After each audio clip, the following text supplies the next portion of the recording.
Welcome to week 27 of my Self-Important Magic the Gathering show. I'm still recording these early because I feel like it. I'm just got in a mood to do batch recordings, although it's been like a day since the last one. Anyway, this week is Minus Blue, otherwise known as Aggression. This week is even worse than last week because while they both only have one legendary creature, this color combination doesn't even really have a whole lot of two color pairings for a partner, unless I want to reuse ones that I already have earmarked, which I don't feel like doing. So we're not going to do that. Because I'd have to use like Vile Smasher the Fierce and something with white green, and that's Jamar, who I think I used on Abzan Week with in that one deck as alternate commanders. So we're not going to do that. So if we end up needing more than one deck, it's all going to be Saskia the Unyielding, which actually might be fine. Saskia the Unyielding actually, you know, since she, let's get to know her first. So for minus blue, we get a 3/4 human soldier with vigilance and haste. That's neat. As Saskia enters the battlefield, choose a player. Whenever a creature you control deals damage, combat damage to a player, it deals that much damage to the chosen player. That doesn't mean anything other than you want to do combat damage to players with your creatures. I have a fully built bracket 1 deck, at least that's how I marked it, that I basically put all of the creatures in these colors that have Fabricate, Endure, and Mobilize, just because it amused me. The lands are also slightly different since there's only 3 pieces of ramp, so I put in more ramp that could do more colors. That's why Mana Confluence, Exotic Orchard, Command Tower, and City of Brass are in here. Is there anything else? Yeah, no. Yeah, 1, 2, 3, 4, 5. So I must. Oh, because it's only. It's 37 instead of 38, and I probably. Oh, I actually put the. I have Shocklands. I also apparently have. Fetch lands in here too. I see what I did. You know what? Let's delete this section and do it from scratch. Select all. Delete all. So card search.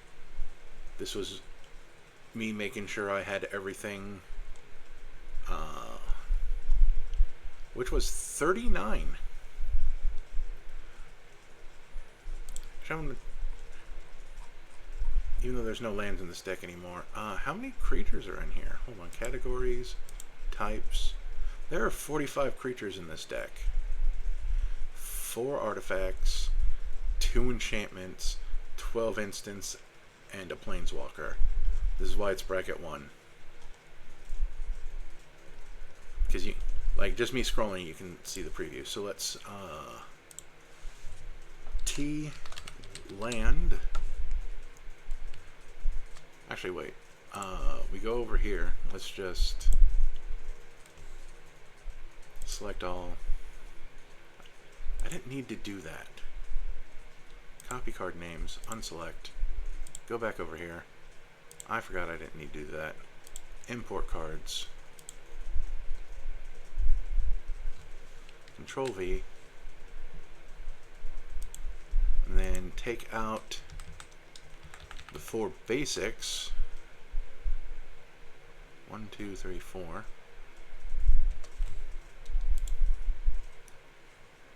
Save changes. Close. Now we have 34 lands. I'm kind of working my way backwards. Okay, so we're going to take out the snow ones.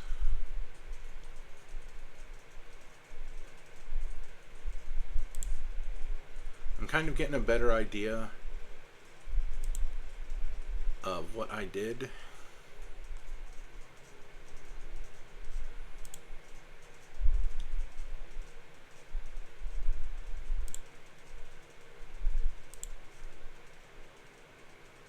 So we now we have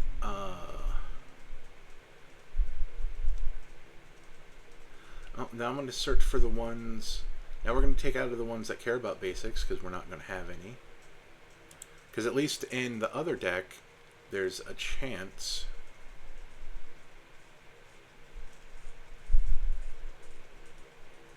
You know what? There's a faster way to do this. T land O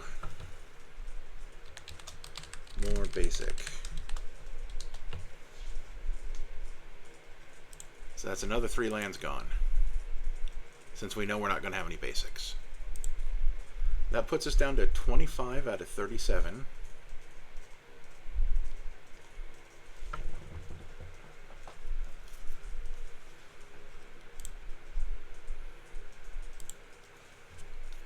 And now let's put in the fetch lands. Why not? I wonder if that's an is.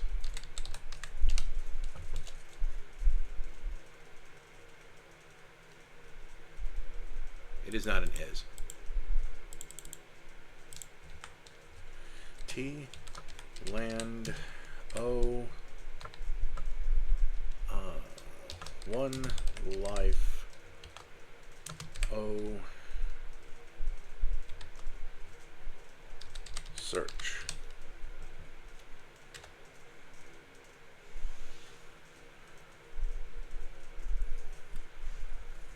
Minus O basic.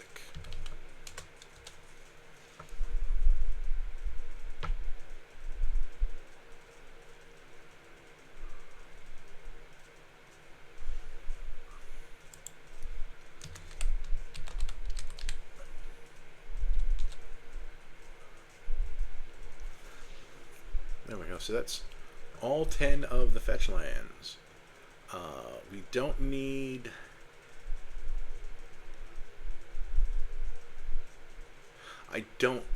I should say I don't want the ones that search for islands.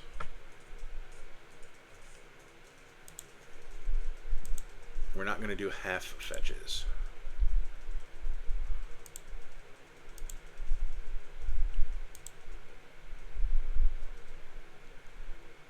So that leaves out 1, 2, 3, 4 of them. Yep.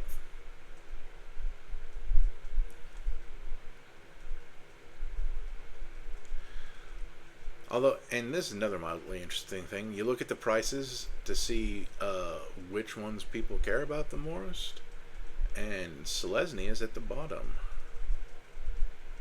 I don't know what that means, but that's interesting.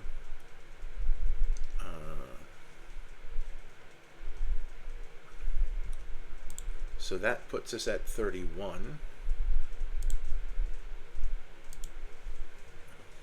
T land O Krosan.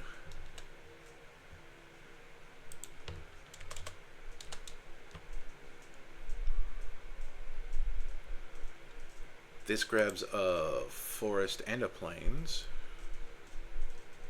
It costs a little more, but it gets 2 things, even if you have to wait a turn. So I'm down with that. So that brings us up to 32.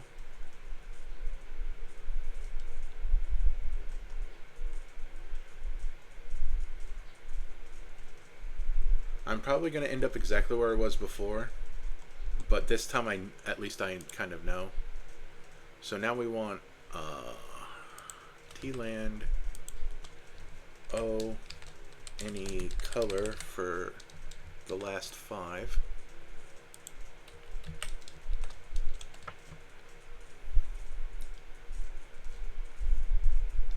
Most of the Ancient Ziggurat is definitely a good one since we have 45 creatures.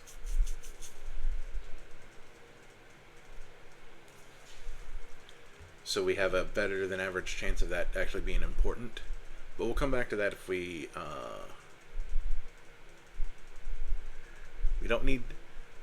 well, I should say I don't want to filter if I don't have to.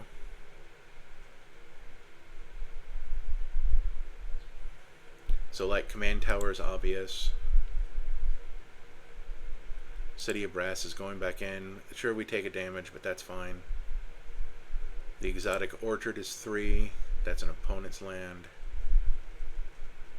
Okay, yeah, this is probably going to be exactly the same. I'm just double confirming. Because now we're going to go down to Mana Confluence.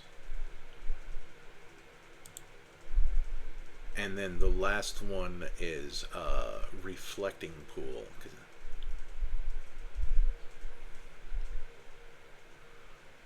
That is technically the worst one.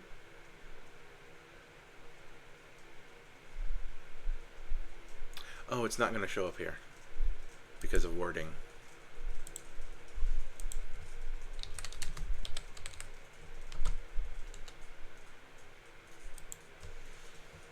There, now we're back up to 37.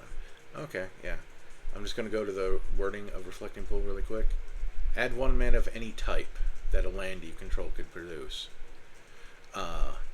Type is different from color, which means that this can produce colorless mana if for some reason we needed it. So let's just go through the hits here. In our draw section, we have Idol of Oblivion, which if we've created a token, we can draw a card, or we can sacrifice this to make a token. Balin the Haymaker. We can tap tokens for mana, draw cards, or to embiggen Balin. Hardened Tactician. We can pay 1, sacrifice a token, draw a card. It's not a tap ability on the Hardened Tactician, so that's good. Benny Brack, Zoologist, draws us a card at the end of our turn, as long as we've created a token.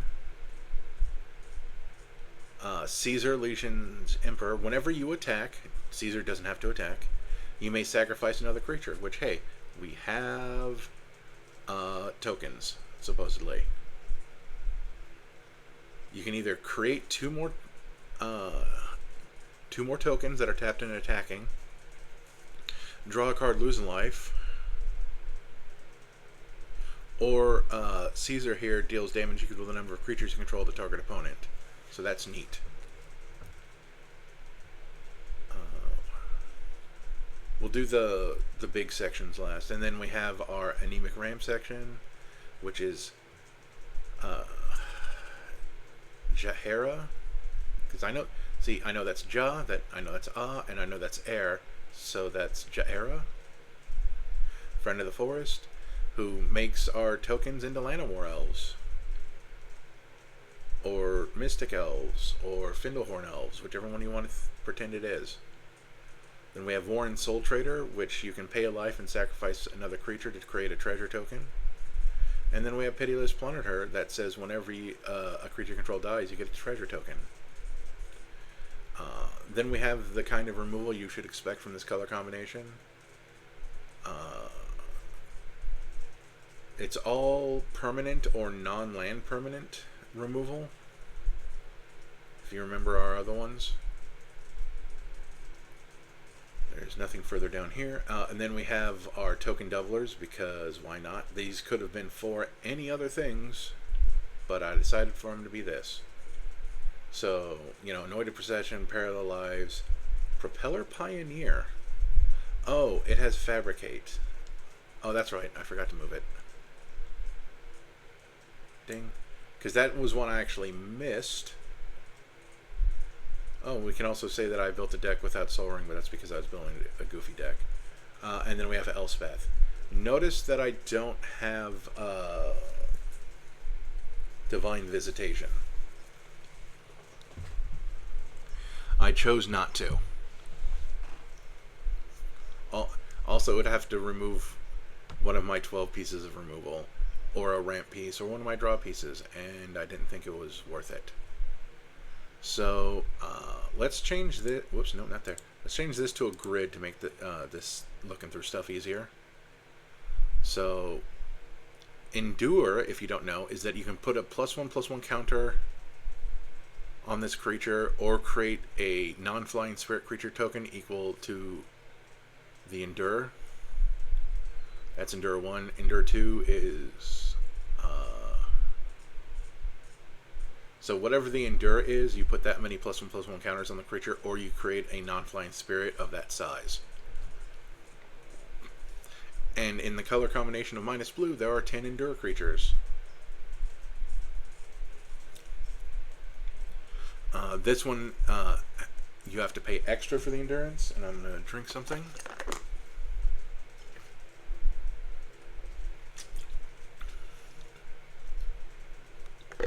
The tax stinks, but it is a superior Savannah Lion, and it's repeatable Endure. Because a lot of this Endure is when it enters, it endures. This one you can pay life to Endure. I don't have any life gain, as far as I remember, so we got to be careful with that.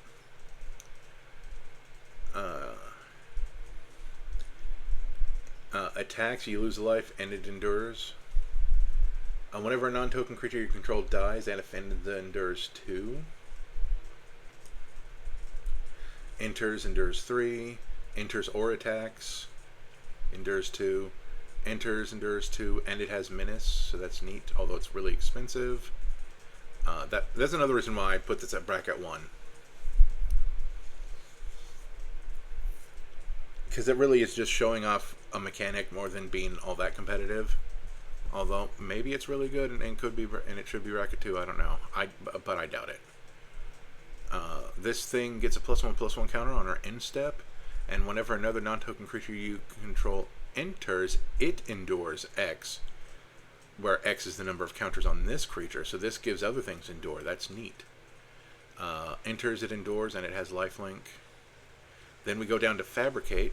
Fabricate is when this creature enters, it gets a number of +1/+1 counters equal to its Fabricate, or you get that many Servo artifact creature tokens.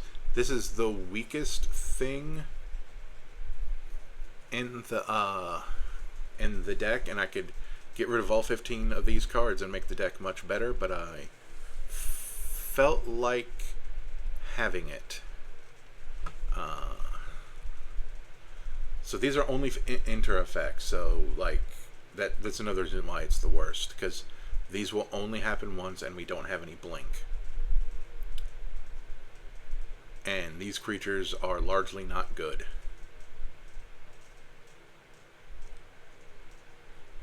So let's see, do any of these... whenever another creature or artifact you control is put into the graveyard from the battlefield, each opponent loses 1 life, so that's cool.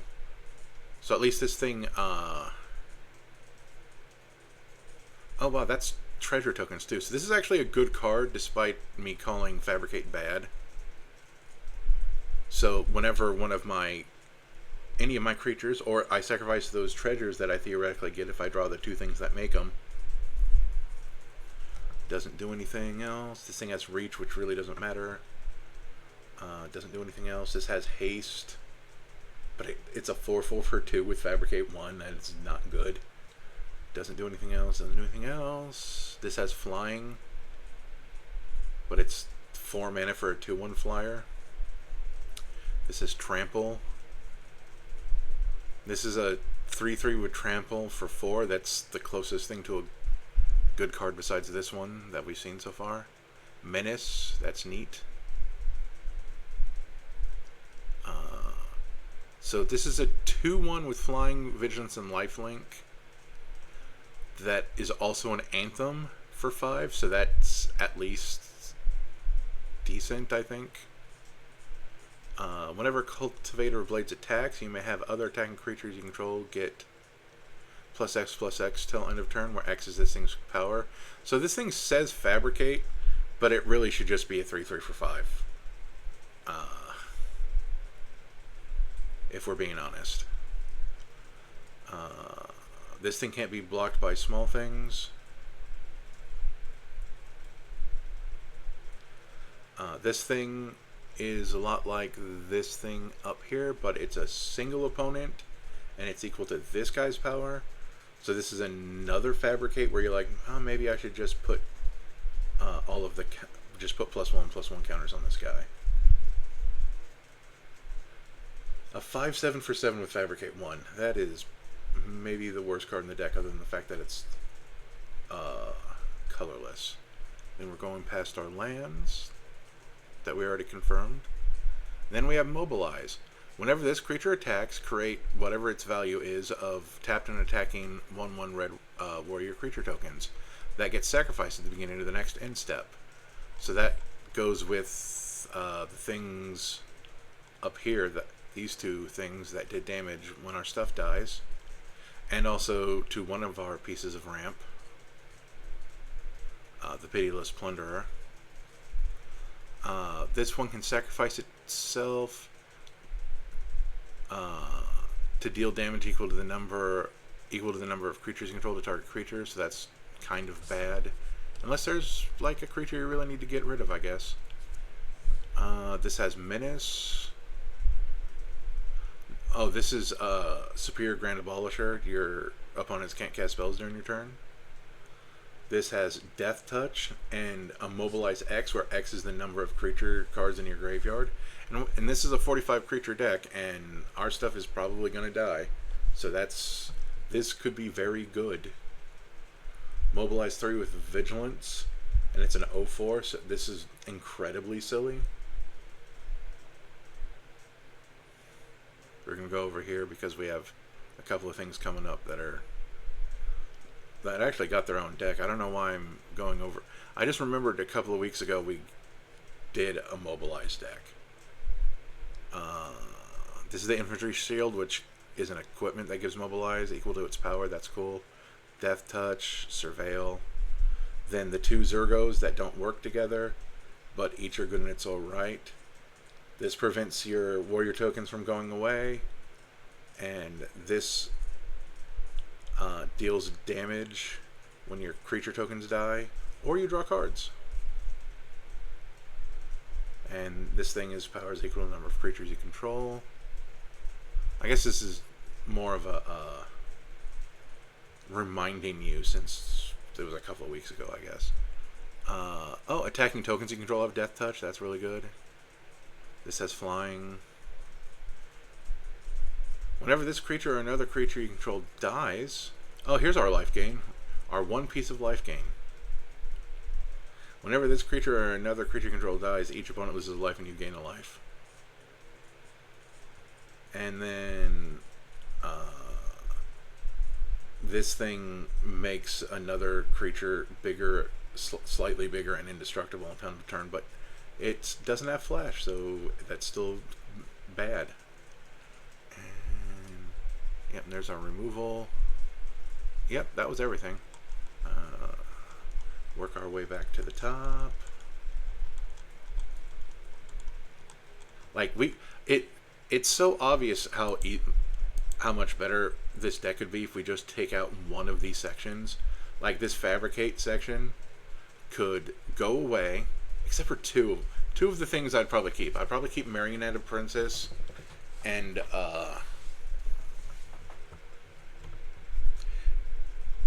Marionette Master if I was attempting to make this deck better. And then I would turn the other 13 cards into more card draw, more ramp, mass disruption, Osier Tack for the token section, you know, because that triples, and then the White Dominus.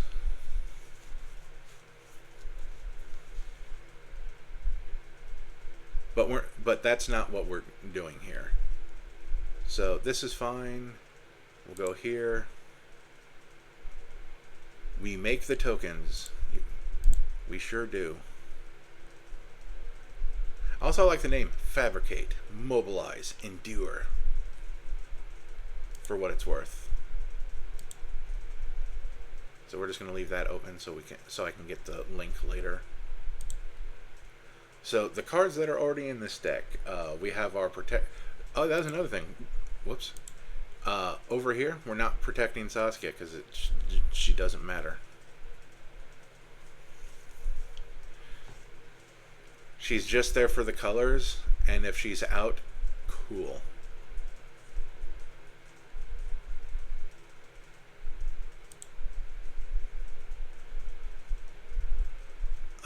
So we have our 3 protection pieces, because in this one, we would like to protect Saskia. And then also we have the Nephilim.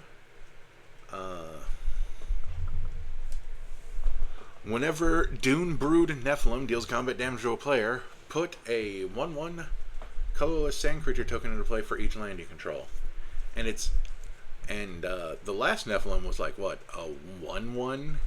This is at least a 3/3. And is still kind of gross looking, especially since like it's vomiting sand or something. Or although I guess that sand is eventually going to be a creature, but still, it's much better than the other one. And then we have our ramp and our pieces, the same removal, but I actually have the 5 pieces of mass disruption, which are the same ones from the last one, because I don't know what else to put in here. But for the cards that are in this deck, the Hunters Guild section, these are. Did I leave that up? No, I did not. Oh, bounty. These are the only cards in the game. If I'm recalling correctly.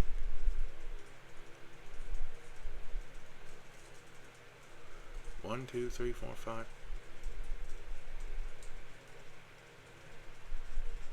Oh, that's on Arena. I'm like, what? But this doesn't do bounty counters.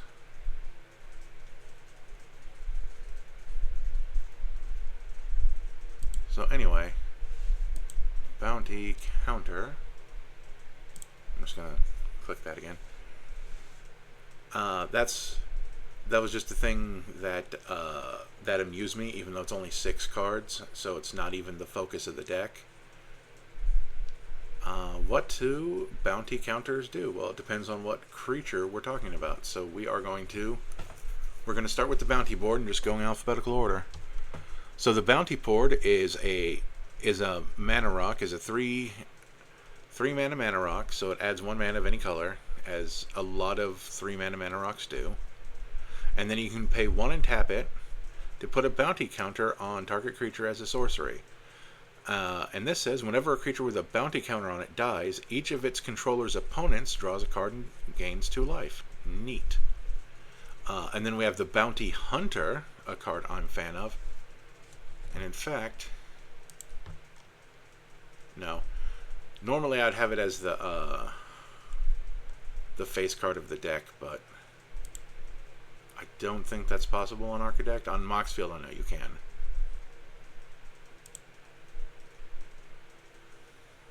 Oh, you can. I'm not going to, though. But anyway, you can tap the Bounty Hunter to put a bounty counter on target non-black creature. Or you can tap it to destroy target creature with any bounty counters on it.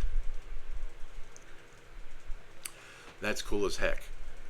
Then we have Shevel, Bane of Monsters, probably the first card most people will be familiar with for bounty counters, since Bounty Hunter is very old and probably didn't see a lot of play, since it is very slow. So Shevel, Bane of Monsters has Death Touch, and at the beginning of your upkeep, if your opponents control no permanents with bounty counters on them. So this guy doesn't add more bounty counters if you've been using any of the other cards that put bounty counters on stuff. Put a bounty counter on target creature or planeswalker opponent controls. When a permanent an opponent controls with a bounty counter on it dies, you gain 3 life and draw a card.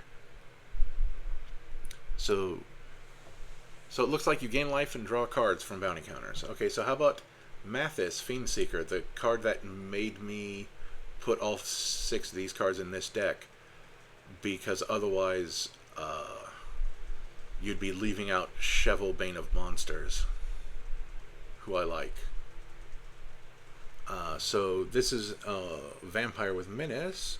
At the beginning of your end step, put a bounty counter on target creature and opponent controls. It doesn't have the same limitation that Cheval has.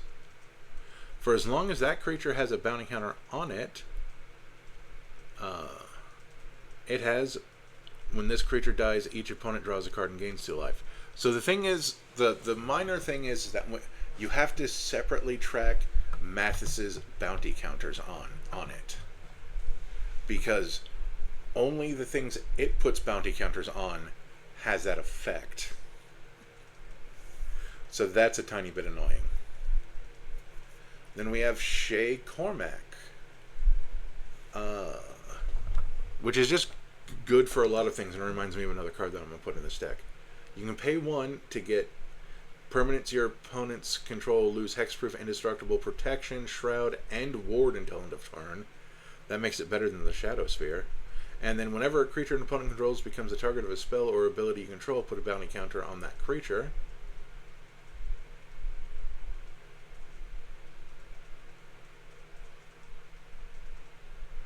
So multiple bounty counters on the same creature don't stack. You only get the thing once.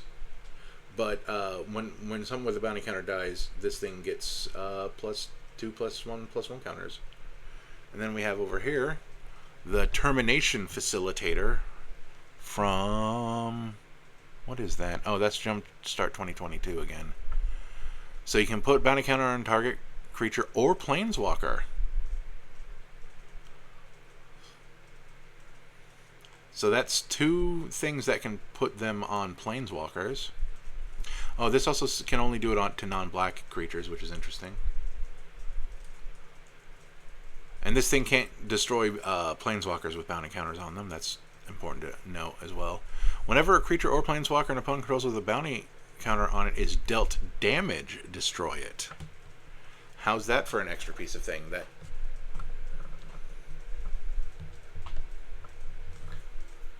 That basically gives all of your creatures bounty counter death touch. So this can't be this. There's not enough of this to make it the whole deck. And sure, we're in green, and we could search for those cards with tutors. Well, green and black, because I was thinking of Worldly Tutor. But like a lot of those are game changers, and this is not. These 6 cards are not that important. This is just a fun little mini game that has a 6% chance of showing up, give or take. I just like those cards, but we are going to put in the Shadow Spear for the loses hexproof and indestructible extra bit.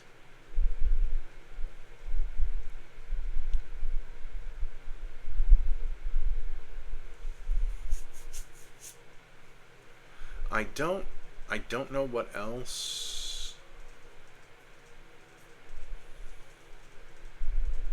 Actually, no. I'm kind of getting an idea. I am gonna. This is gonna be interesting because again, Saskia doesn't really put you in a direction.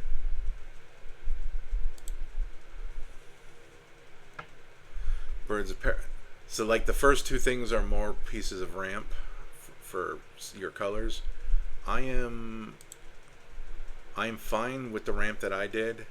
It's the same ramp from the last time we had green. The Signets, Soul Ring, Farseek into the North, Nature's Lore, and 3 visits.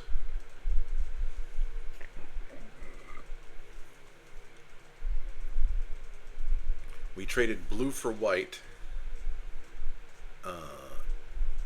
so we'll see what we can get out of that.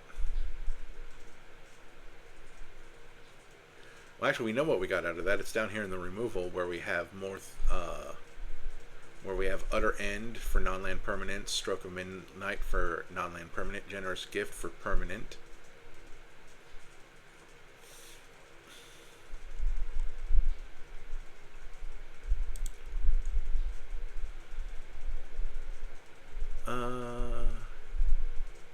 Extra combats, that's what that does.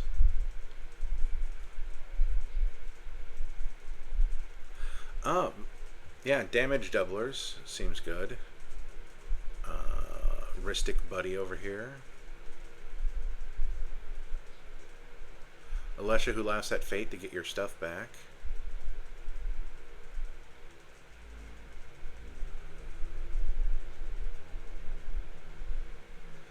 A piece of card draw. Other legendary creatures you control have menace.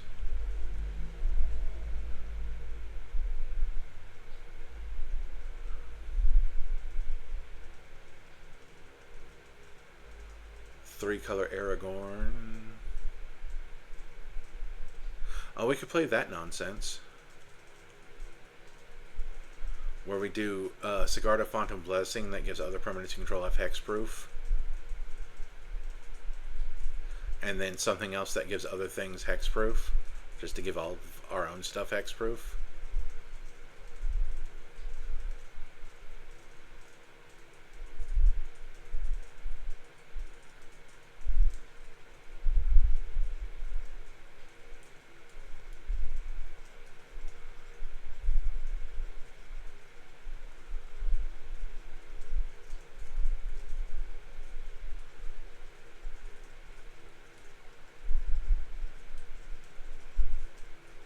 Attacking creatures we control have Death Touch.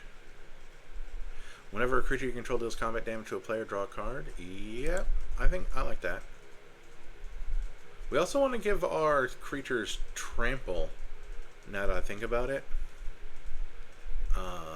Let's see, there was something else. Oh, right. Sarith the Viper's Fang. Other tapped creatures control have Death Touch. Other untapped creatures control have Hexproof. We'll do that. We're not doing the Sigarda though.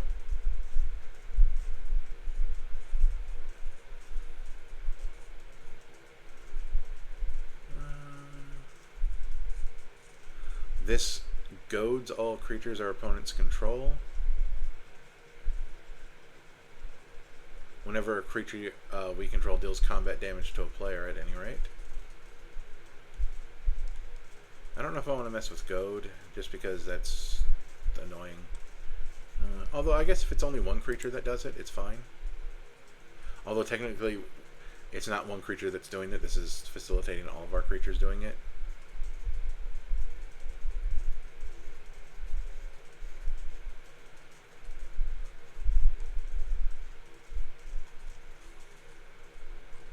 Let's see, I'm grabbing the wording from there.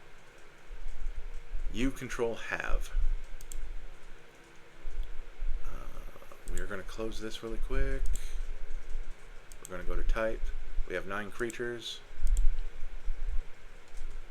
Although I guess we have most of everything else we want. Although we do want more card draw. Although we have heart card draw hiding in here.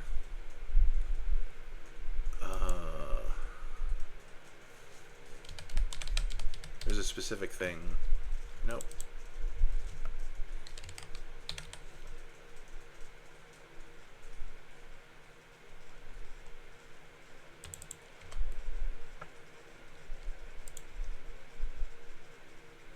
There's a specific creature that I wanted to put in here.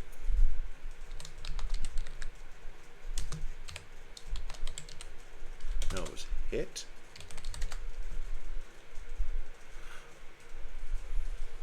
Yeah, Mari the Killing Quill. Whenever a creature an opponent control dies, exile it with a hit counter on it.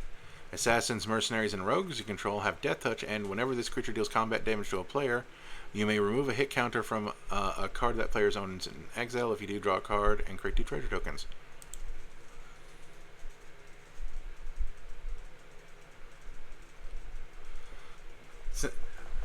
like this plays into the little mini game that may or may not happen, but it is also a good card in its own right.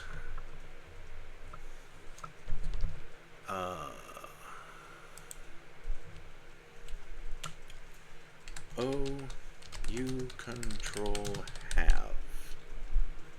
Have. There we go.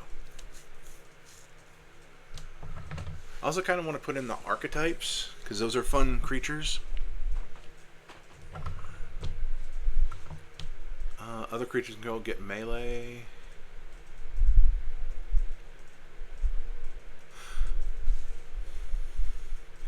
That's... Whenever this creature attacks, it gets +1/+1 until end of turn for each opponent you attacked this combat. And that's probably +2/+2 because we might be attacking 2 people at a time because we're being super aggressive. I mean, we can attack all 3, but we only need to attack 2. Boy, this is a 4-color deck, so I don't think we're going to want 3 of the same pip. Creatures of control have flying, first strike, vigilance, trample, haste, and protection from black and from red. Sure. I know it costs 7. Altar of the Goyf is for Goyfs. Other insects. Other enchantments. Creatures you control have menace, but we're not messing with that. Anger needs to be in the discard pile. Though we are likely to have mountains for the record.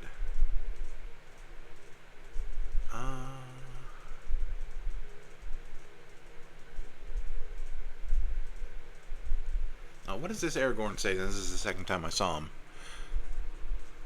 Oh, attacking creatures you control have first strike and renown 1.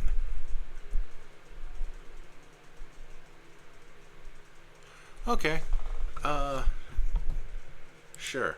And then Archetype of Aggression gives trample and takes away trample. Archetype of Courage gives first strike and takes away first strike. Archetype of Endurance gives hexproof and takes away hexproof. Even though that costs 8. And this gives Death Touch and takes away Death Touch. All 4 of those get to go in. No. No. That's demons. No. No. If it's not at the top, I don't care. That gives all of our stuff hexproof, but it's not. I should have specified creature, but you never know. Other. That's 3 of the same pip.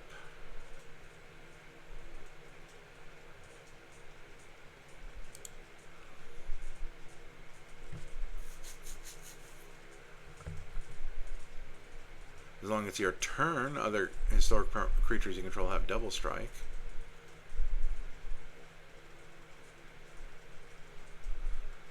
Sure? No. There's other ways to give double strike, and I'll probably use those instead. As long as your turn. Creatures you control have skulk, that's funny. That's slivers. Oh, there's Baitor. We're not really stacking toughness, but and it doesn't do damage specifically. Attacking creatures you control have double strike.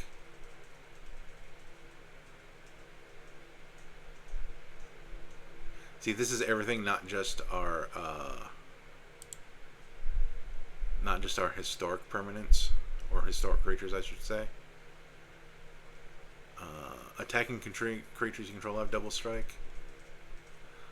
Boy, this is a lot of the same pip, but it's at least only requires 2 of any one of 2 pips. I do like that. I like that better than this, but we'll see where we'll see where we are later when we're done looking at stuff. Other creatures you control have trample. Sure, because we do want to do trample. That's just red creatures. Oh, attacking creatures have death touch, and then we get to do some stuff. Attacking tokens. Oh, Brave the Sands is neat just because the ability to block 2 things with 1 creature. Brawn is like anger. Did I put in anger? I don't think I did. No, I didn't. So I'm not putting in brawn either.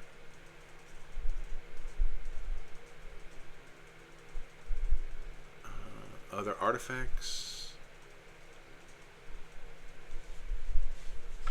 Oh, oxen you control, right. Other squirrels, other lands. Goblins, slivers.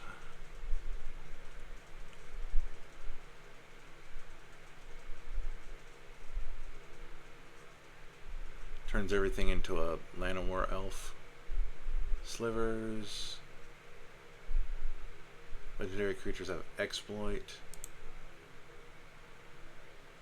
Colonel Mustard, that's for soldiers. That's a sliver again. That's black creatures only. That's horses. Artifact creatures. Oh, a Nightmare Wombat. Permanents you control have whenever one or more possible. There's okay. Other artifacts. Creatures. Attacking vampires. Non-legendary artifacts. Creatures you control have haste and it's a 5/3. Sure, why not?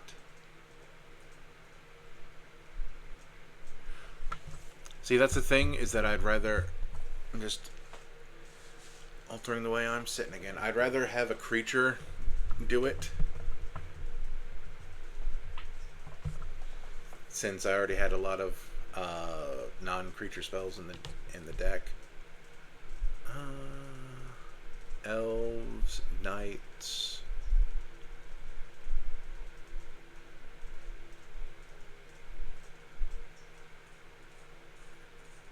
Other creatures you control have haste again.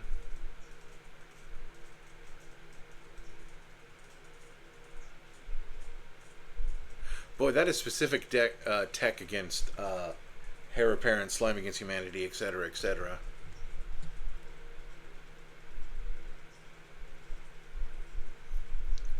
So here's a $12 card to solve a specific problem at your table, and it's a legendary creature too. So if you're having problems with those, you can have any number of this card in your decks. Oh no, it doesn't help against Slime Against Humanity because that's a sorcery that creates a creature token. But you know, all the other ones. Other spirits, lands, creature tokens, elves, land creatures,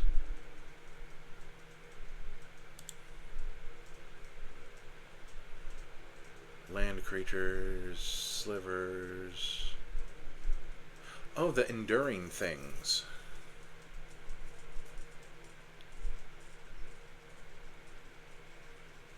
Nah, none of them really fit. Fervor is good, but again, I'd rather have a creature.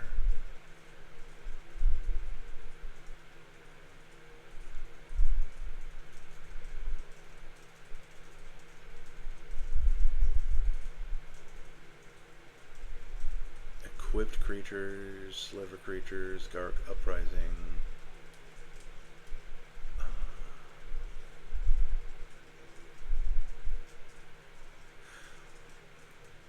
Other creatures you control have haste. I'll think about it.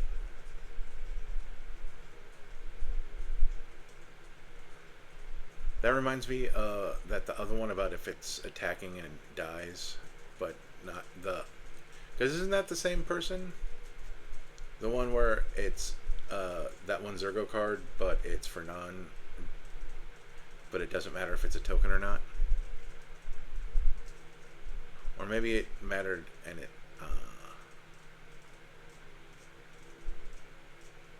I don't remember what it did. Goldspan Dragon...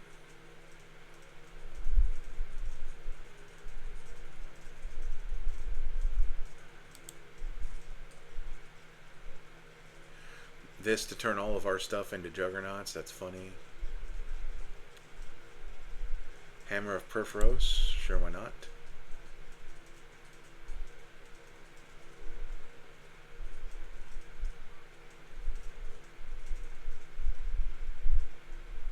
Da, da, da, da.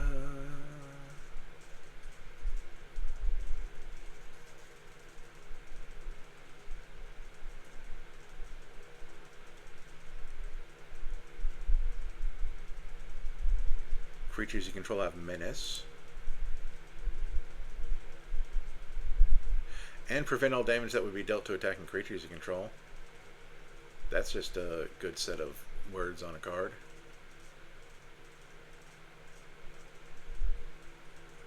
That's other dragons. Other creatures you control have trample. That's important because it's an inexpensive card.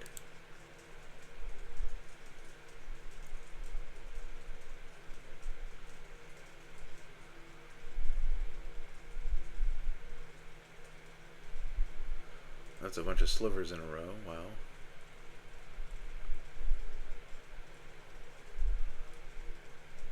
Oh, March of the World Ooze. Creatures you control have base power and toughness 6/6 and are oozes in addition to their other types. It's 3 of the same mana, and I think I've been avoiding that. Creatures you control have haste. Doesn't hurt to have multiples of that. Oh, they have to be multicolored, but that's interesting. For Death Touch, Trample, Haste, and Vigilance.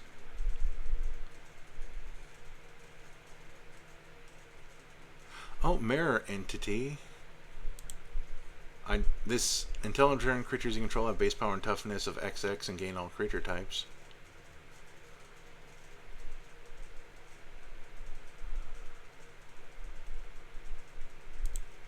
We're halfway through the alphabet. We're at N. Oh, attacking. Oh, that's attacking tokens again.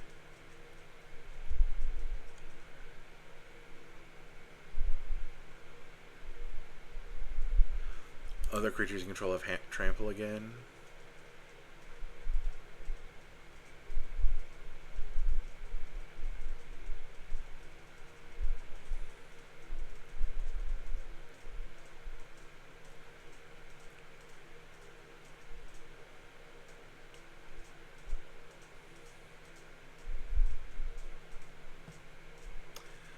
Extort is a thing that exists. Primal Rage is a cheap way to give our stuff trample. I'm probably going to take out the non creatures. Who the oh, auras you control have exalted. That is interesting. That is from somewhere, but I have no idea who that is.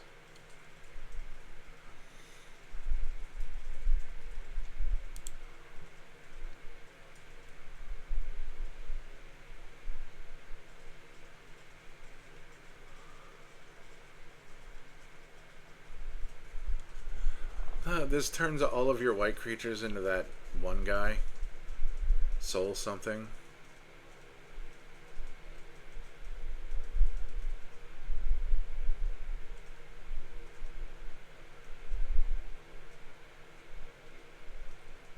Oh, there's snakes.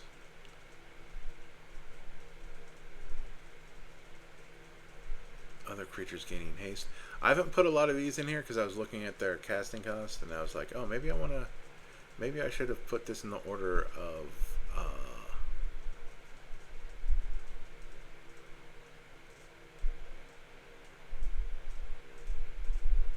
CMC.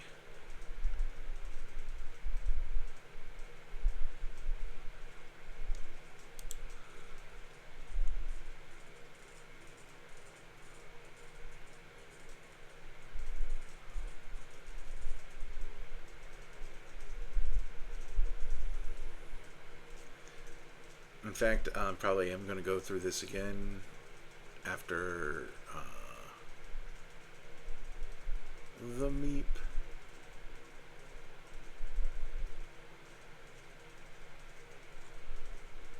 And And actually put the word creature just to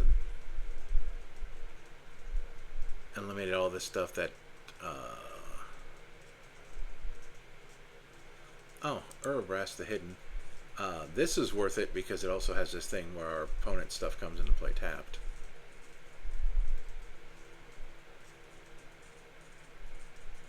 Creatures that control have lifelink.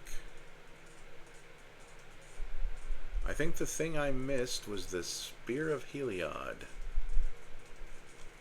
That's why I'm scrolling back up.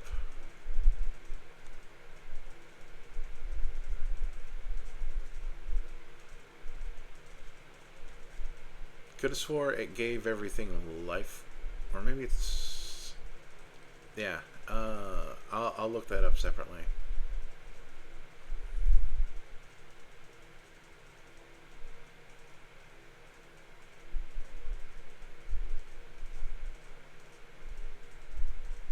Other creatures we control have Death Touch. Oh, and then Planeswalker Death Touch. And then a thing that probably will never matter. About it costing less about creatures in your party.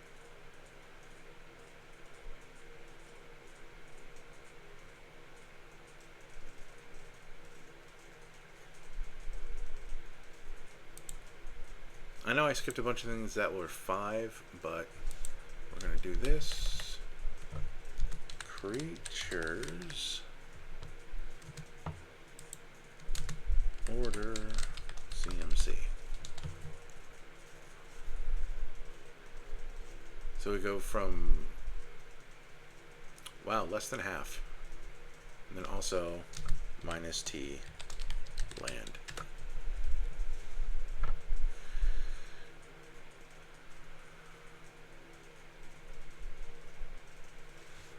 Let's see, minus O sliver.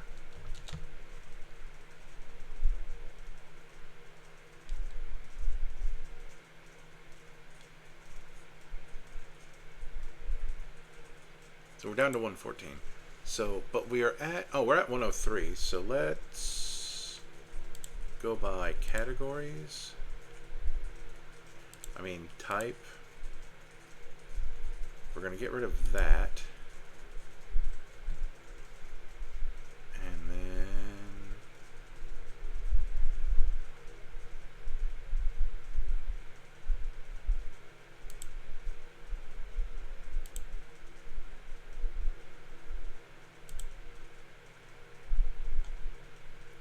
oh, and we have 25 creatures. We're also down to 99 because I decided to get rid of all of those things. So now we're into categories again.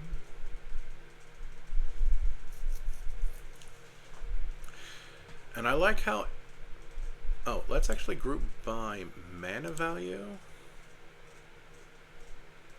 Because I just had another idea.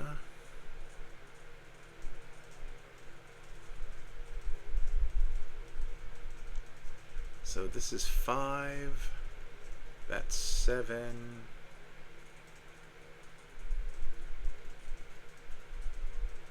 That really is worth it. I was just seeing if the expensive stuff was worth it. The things at 6 is an archetype. Okay, I don't think that's worth it at 6. But that both of these give Death Touch, so that's good.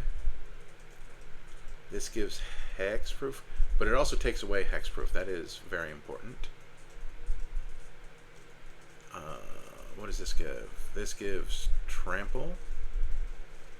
This both gives and takes away Haste.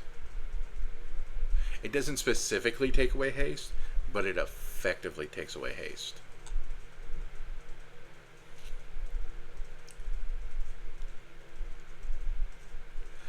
I'd also count that as mass disruption, sort of.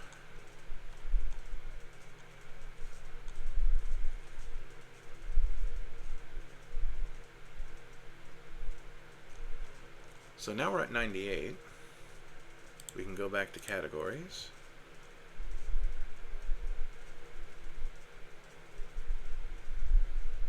Okay, so these things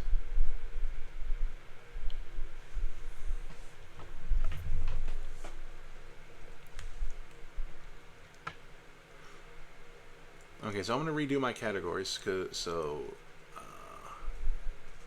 These all give trample, right? Give trample, give trample, give trample, and that's what I'm going to call this section.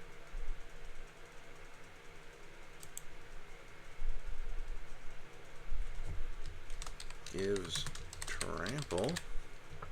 So if I see anything else that gives trample, I know where to put it. And then we're going to call this gives first strike.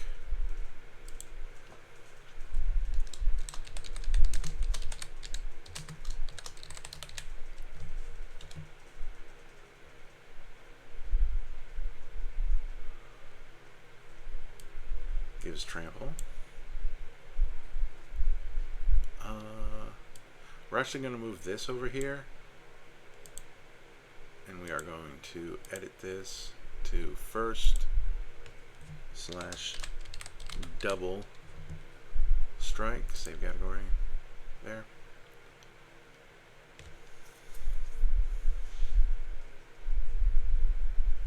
Let's see.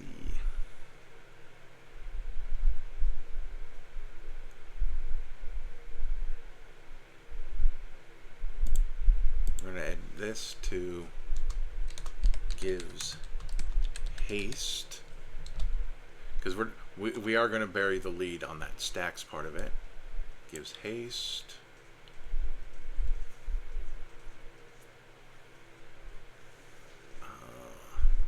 We're going to put her in the Hunters Guild, even though she doesn't do bounty counters, but she's very related.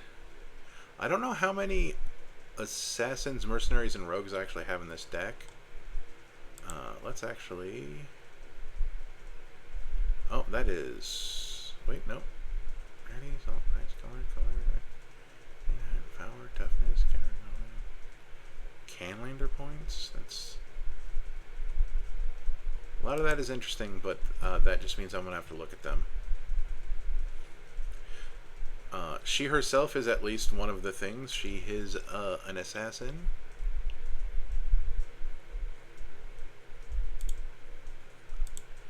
I gotta go to the Oracle on this one. Human Archer minion, for the record. Vampire. You're an assassin. You're a rogue. And you're a rogue. So at least I have things that can get that out. And I just realized something else I want in here. Gives trample. What is this? That gives menace.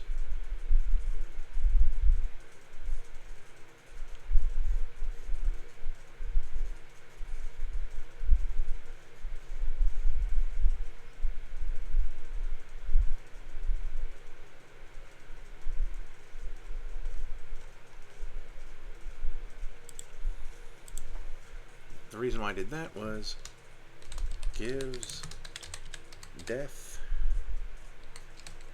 touch.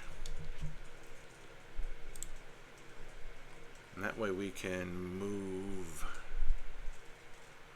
the archetype of finality over there.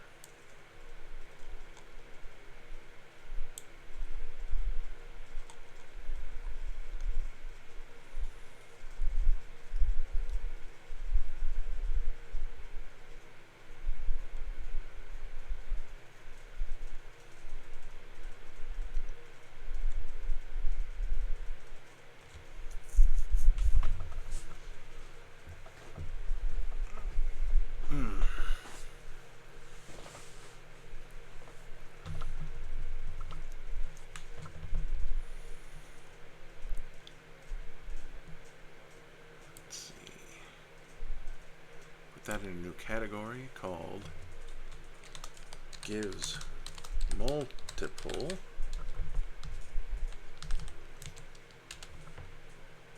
because I just want that to be a thing, because that's what Sarth does as well. There you go.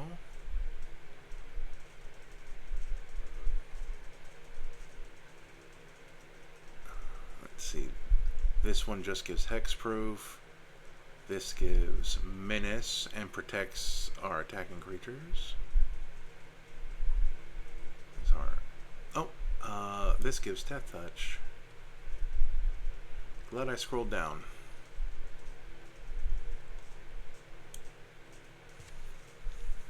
So we have 3 things that give Death Touch, 3 things that give First Strike, 4 things that give Trample. So I probably do want another thing that gives Haste. Because I don't...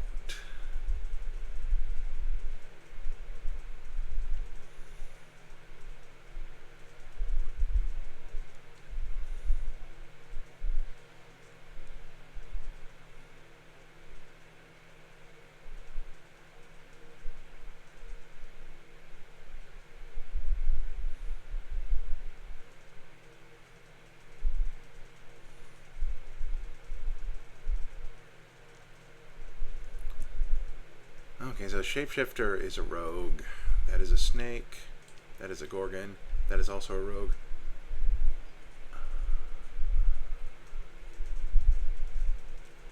I'm just checking for assassins, rogues, and mercenaries.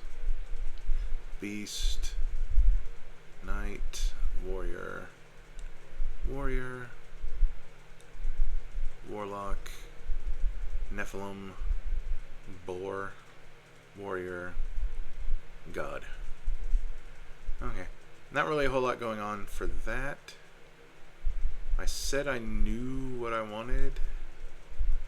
And yes, it's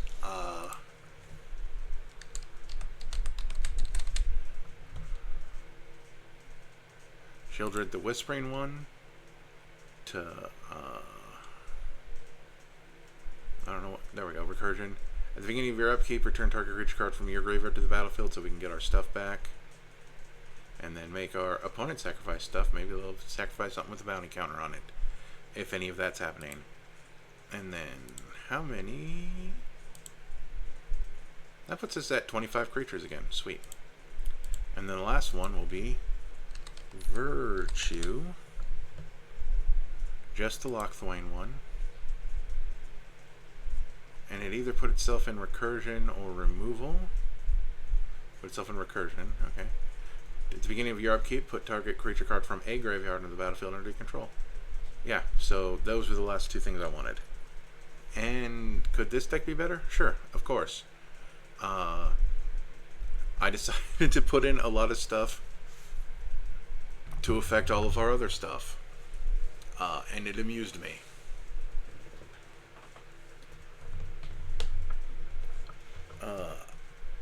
If I were to go over this again,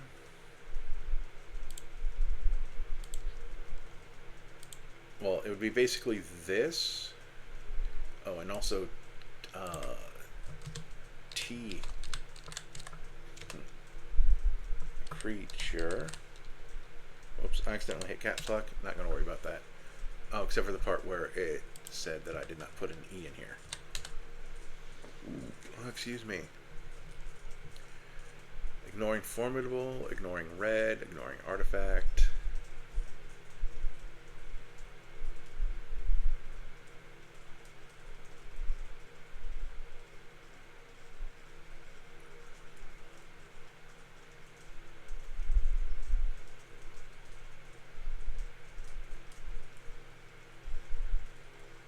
All this stuff down here has a have some kind of qualifier. So this is, wow, this is the first one without a qualifier.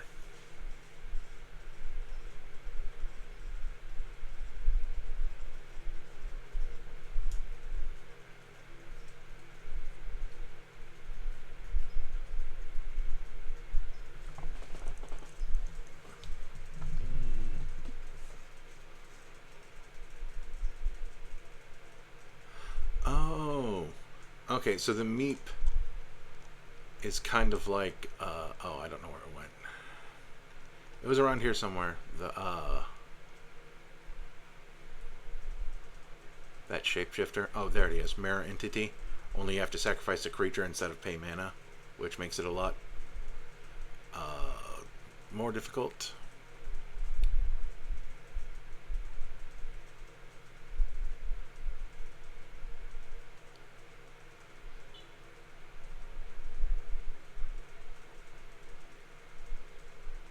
Like, this gives haste, but he has to be in your discard pile.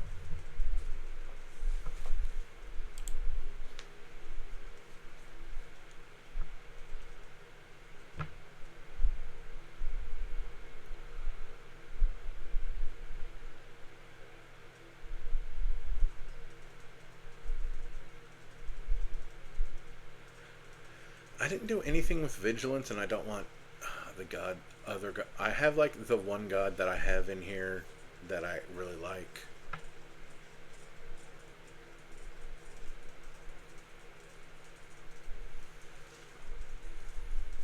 And these things, because that one is menace and prevents combat damage. That's better than these two that I'm looking at right here.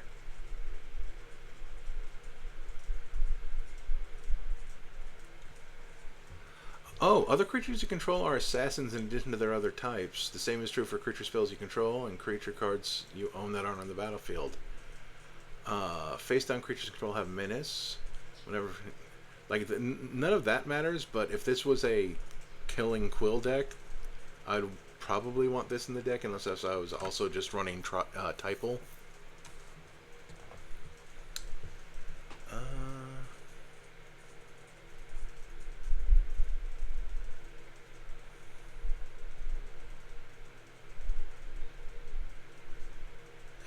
See,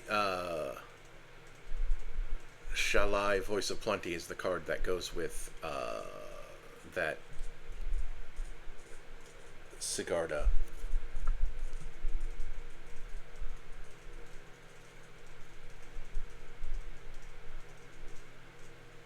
Oh, there's Virtue.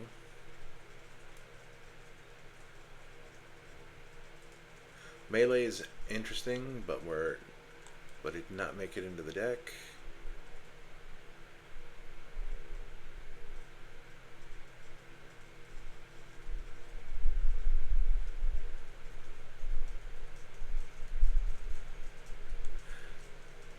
Okay, see, now we're at 5 again, and oh,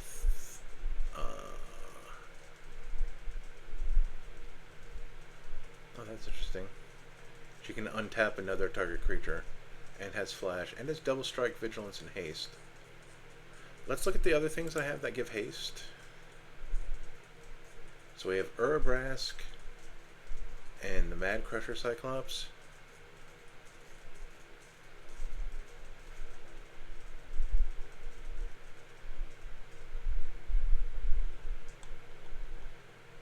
I do kind of want to have a third.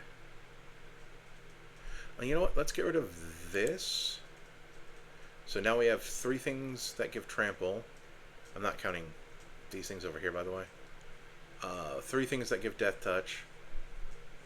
3 things that give first strike, and then we'll have 3 things that give haste.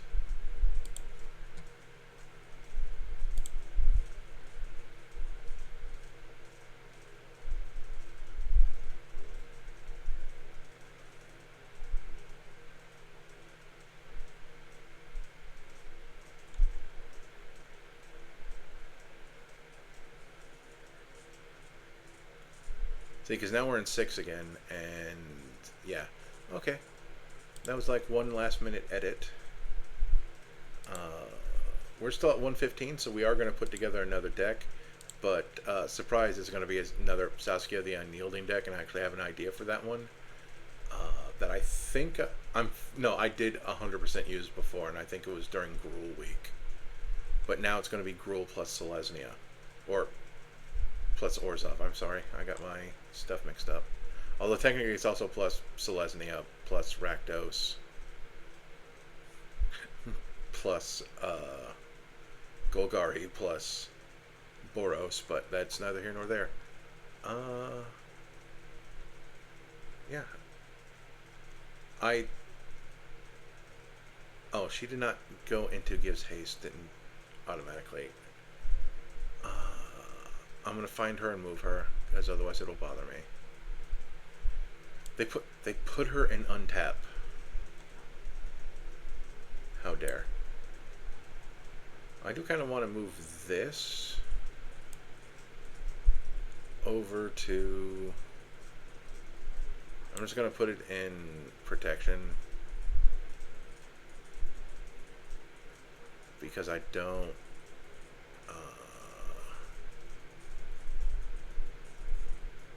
don't want it hanging out by itself.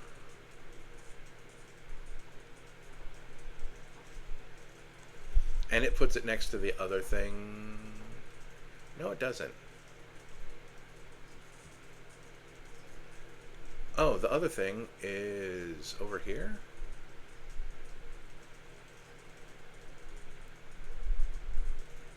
There it is. Yeah, it's in Shea Cormac. So the Shadow Spear is going into the Hunter's Guild. It's the Hunter Guild official weapon. There we go. Anyway, over here, new deck. We're just going to call it AGGRESS, Aggression, for now. And then the command zone is Is that how her name is? Saskia the Unyielding. Create deck. Change this to the other printing. Close.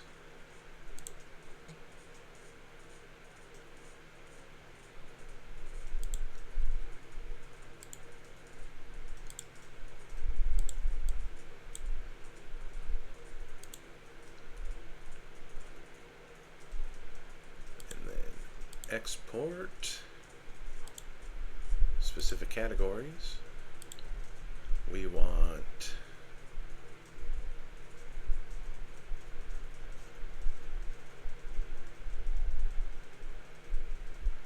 land. We want the Nephilim. We want the ramp. We want protection. We want removal. Copy. Close. Oh, let's go up here really quick. Unlist. Do the thing. Do the thing. And then spell the words correctly.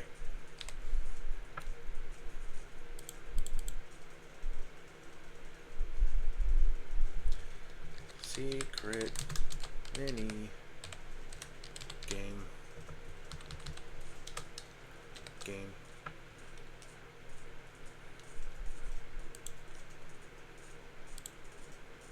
Because really that's what it is. This section of 7 of these 8 cards, 6 of these 8 cards really, but yeah, it's a nonsensical name otherwise. But anyway, back over here, we are going to import, Control V, save the changes. And, we can get rid of some of these things.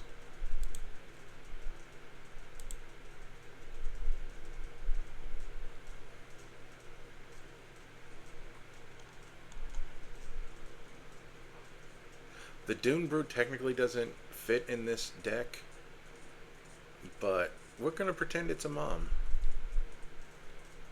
That'll make sense in a minute.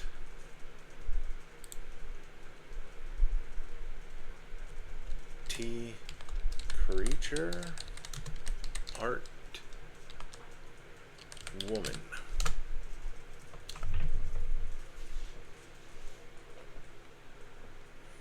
I should have ordered CMC, but that huh.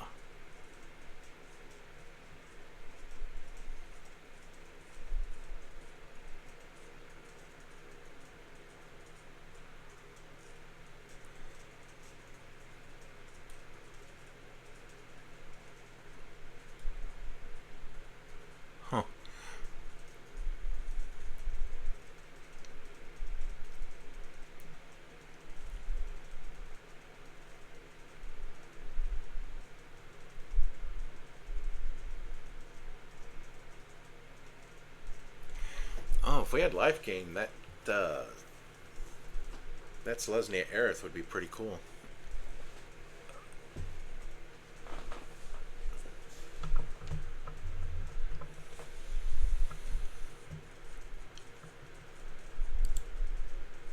That's supposed to be a lady. I guess I can see it. I just thought it was like a pretty guy.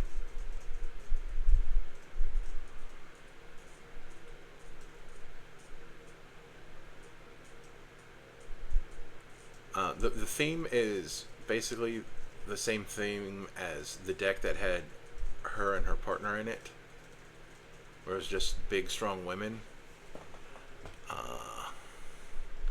So we're gonna put Alesha in here, but not this one because that's too much.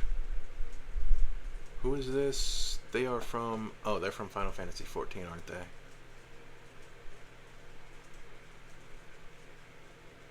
Oh, partner with someone. Oh, second spell you cast each turn costs 2 less. This isn't important for this deck, but that's neat. Oh, the ambitious farmhand is a lady. Again, so, some of these I'm just like, oh, I guess that's a pretty dude, but...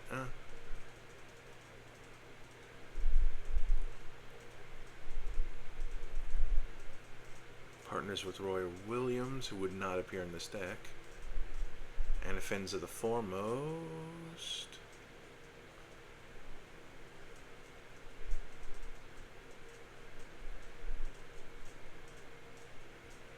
I just like the part where enemy creatures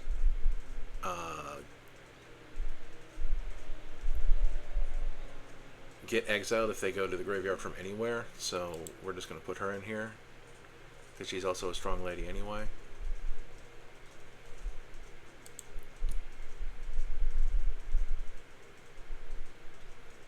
But there's like specific ones. I wonder if this is going to be... I'm actually going back up here because... Oh, that's gain life.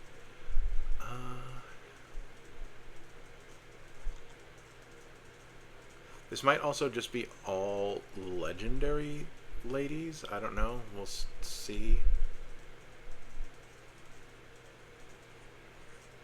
What was the last thing I actually looked at? There we go. Okay.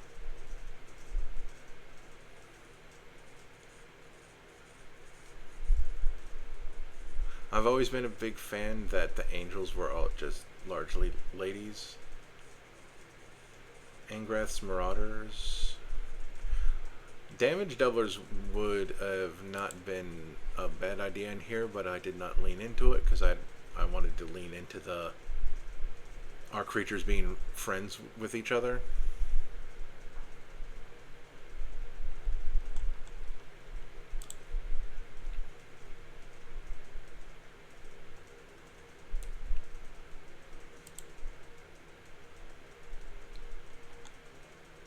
Why is this one being called Secret Minigame?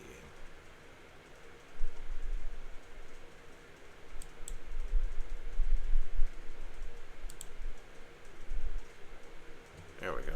That was a big pile of weird. Of course, now I gotta start my search over. T creature art woman. I could put woman. I wonder if putting woman would change the results any. So anyway, but load more results.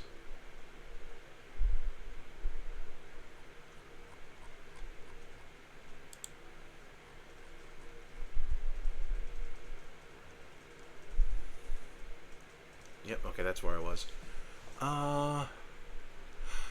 Anim Pakal, she makes golems and gets bigger. That's neat.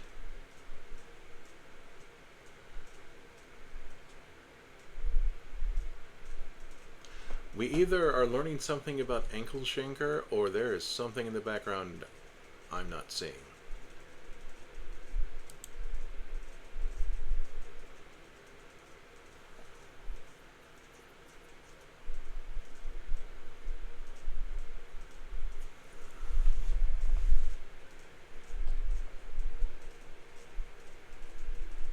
Oh, Apothecary White.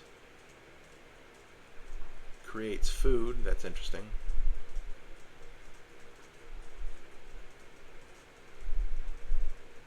Oh, her. She's actually really cool.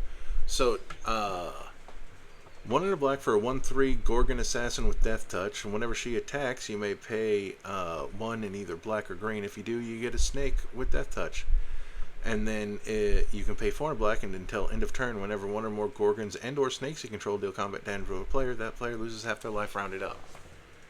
That's just a neat little game you can play.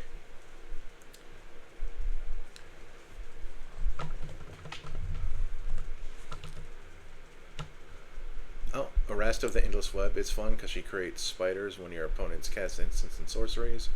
That's a green creature I like to put in stuff when I can.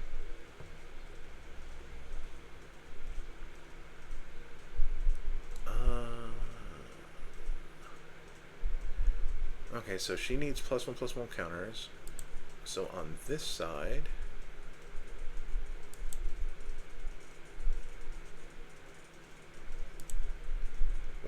oh right, it's heroic.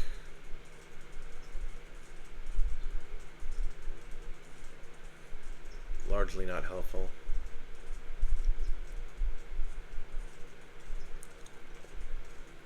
The archetype of finality is also a lady, for the record.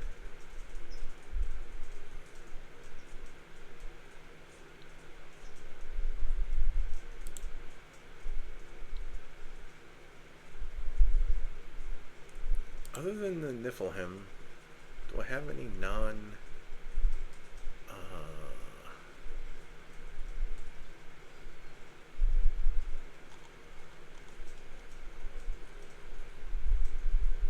do I have any non-legendary creatures? Okay, so I'm actually going to go back to the top.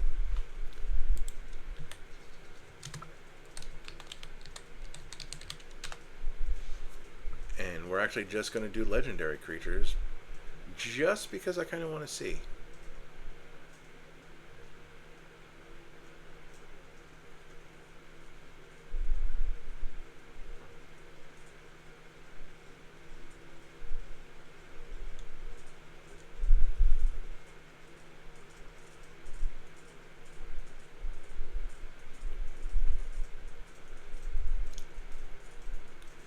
Resplendent Cathar is interesting, but taking off...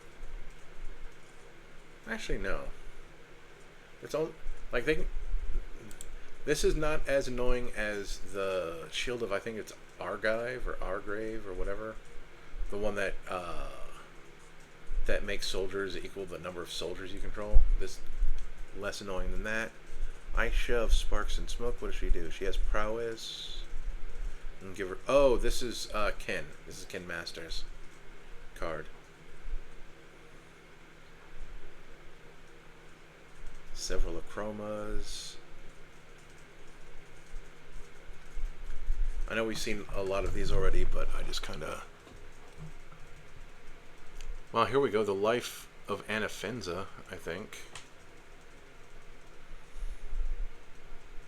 Though this one would be first.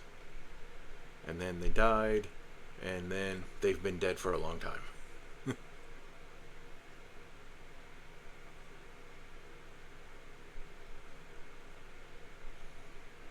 Okay, now we've basically... Oh, what's this? Huh. Well, Anya is a pretty neat card.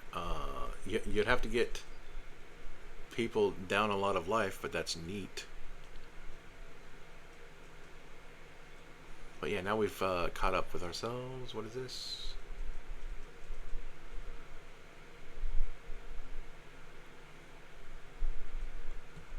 Whenever Ash attacks, look at the top 5 cards of their library. You may reveal an artifact. No, we're not doing that. Ash. Oh, the 2 Ashlings. I like this one better, mostly just because the purple and black I'm just a bigger fan of. Oh, there's actually 3 Ashlings. Astrid Path. Asmoran. Wait. Oh, I shouldn't actually look at the card. I should look at the little pop-up. Asmorano Marde Kadais Tinakoldakar.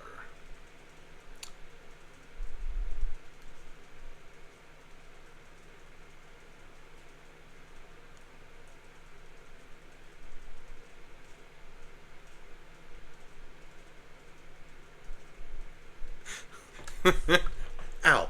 Ow, my back. Ow, my spine. Oh, ow. Hold on. Gotta change how I'm sitting. That was bad. Well, not super bad because I'm not, like, screaming in pain, but that still sucked. Uh, what is that? Atla Nest Tender? Whenever an egg you control dies, reveal cards from the top of your library until you reveal a creature card, put in the battlefield, and the rest in the bottom of your library. You know, I just like that because that's just funny. Oh, Atushi, I guess, is a lady dragon. Oh, Aurelia of the Law Above. Whenever a player attacks with 3 or more creatures, you draw a card. That's what a player. Whenever a player attacks with 5 more creatures, this deals damage to each of our opponents and we gain with your life. We like her.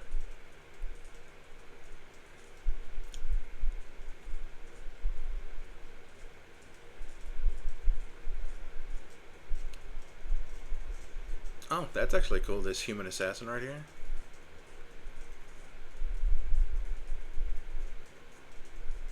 Oh, Avalanche of 7 because of Jesse.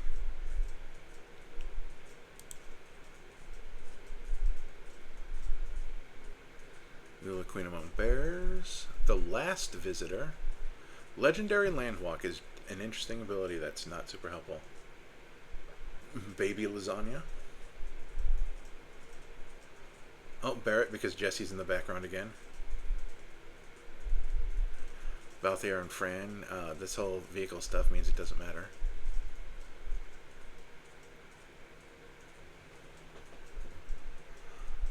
I guess Balan's a lady.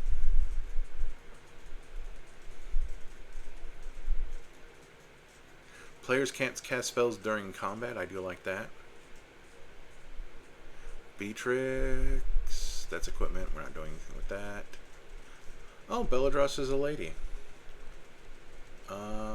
That makes pests. And then we can untap all of our lands.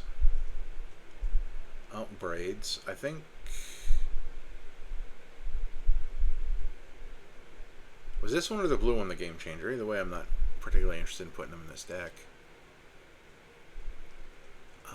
Bring to the Demagogue.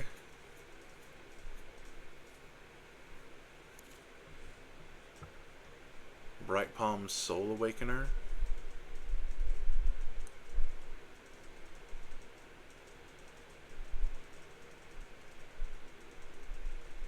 If we had ways to put +1/+1 counters on her, because this heroic thing is nonsense, that would be cool. I don't think Burke is the lady, but it's that otter back there, maybe. Who knows? Burke could be the lady. I have no idea. Oh, Kydra, Color of the Small. I like her.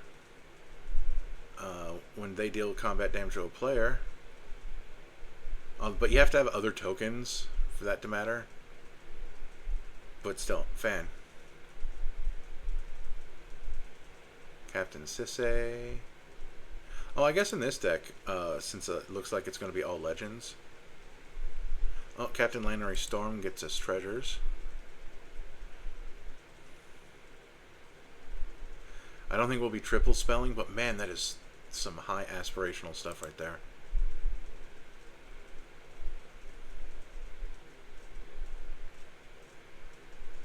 Oh, right, the druid that turns into an owlbear.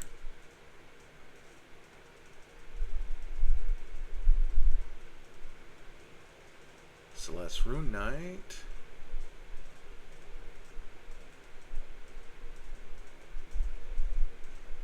Celestine the Living Saint. Oh, Cloud of Darkness is technically a lady, I guess.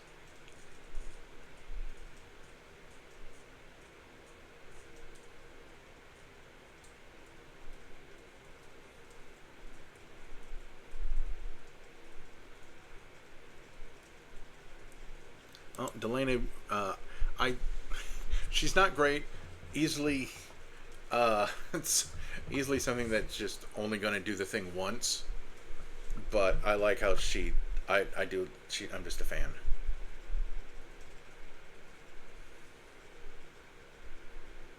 Desdemona.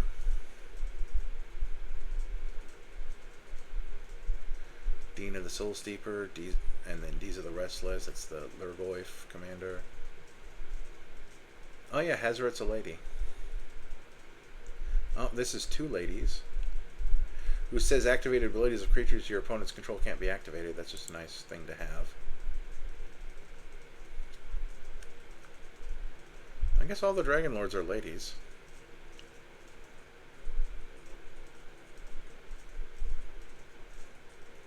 Drana. I know Drizzt's not a lady, so that cat must be a lady.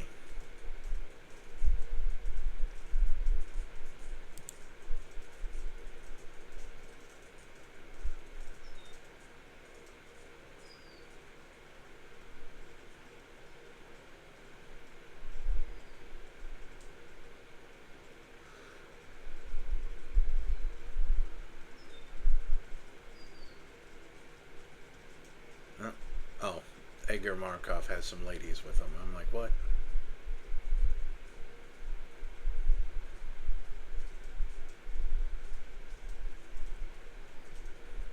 Turk Recruit.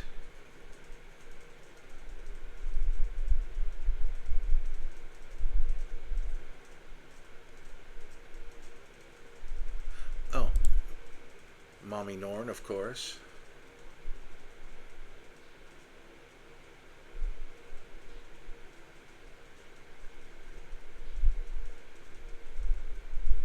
Oh, I like this. Whenever she enters or attacks, you put a virtuous roll on something.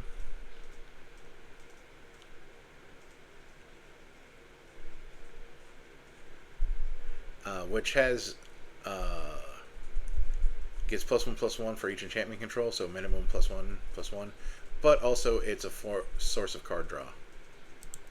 So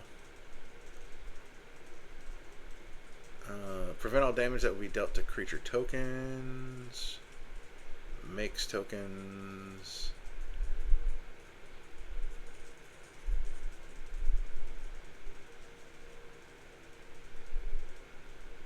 The Fearless Knight.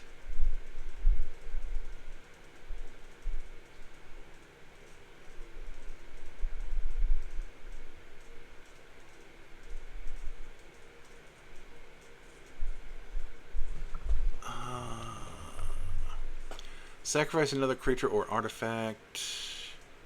Oh, that's treasure stuff. Not too worried about that.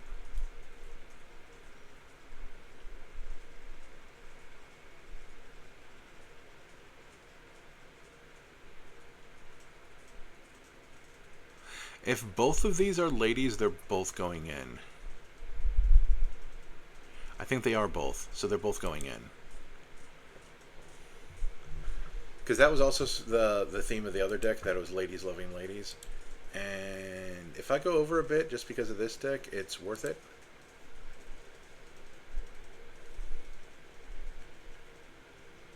Oh, Flame War. Felithar the Steadfast. And Felithar Dawn of the Abzan. Oh, that makes everyone butt fight.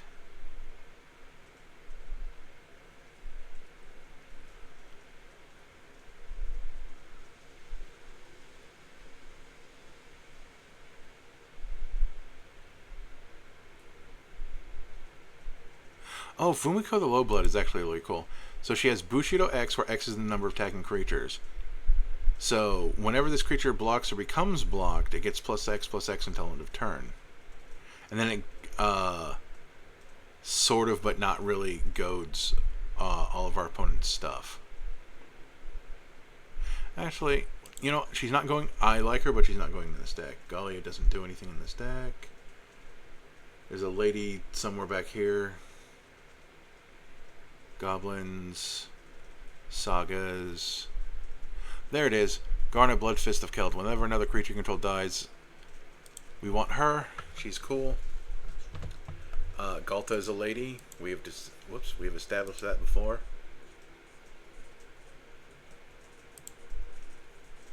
Come on. Fart Patrol. If I do this, if I do this.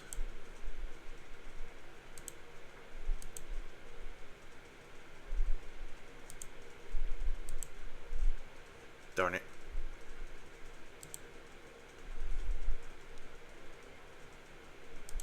We're at 88. How many creatures do we have? 17. There we go. T creature, T legend, art woman.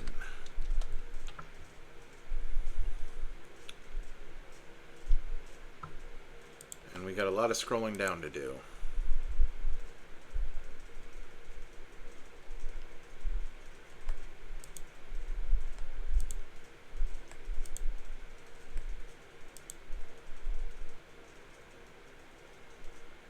We have less scrolling down than I thought, because I'm really eating time, aren't I? There we go. Garna, Galta. There we go. Then that Galta. Ghoul Caller Gisa. She's living her best life.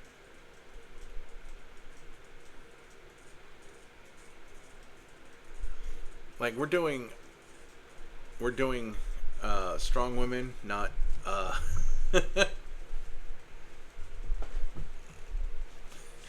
not good women.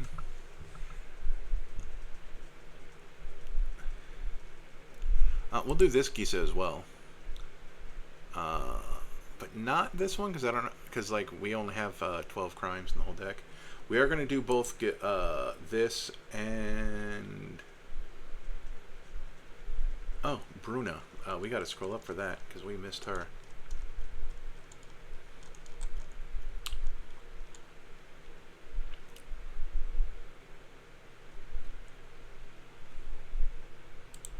There we go.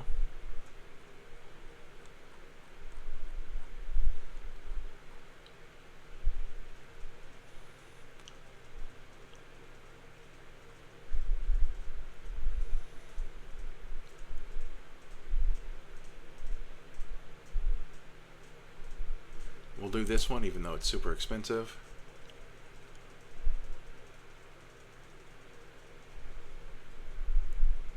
Glitz the Herald of Predation and the Sunslayer.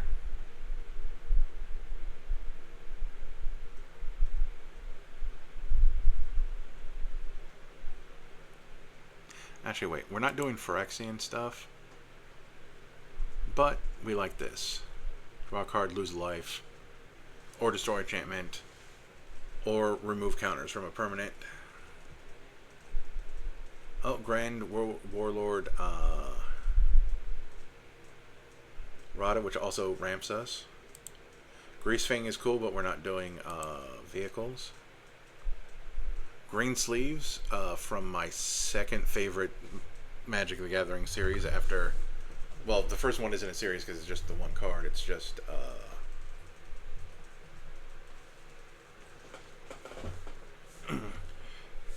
it's just Arena, the very first one. Protection from Planeswalkers and from Wizards. That's still funny.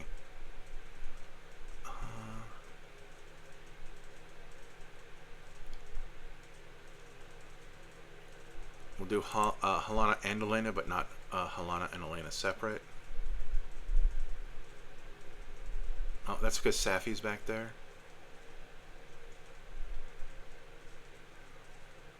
Headliner Scarlet.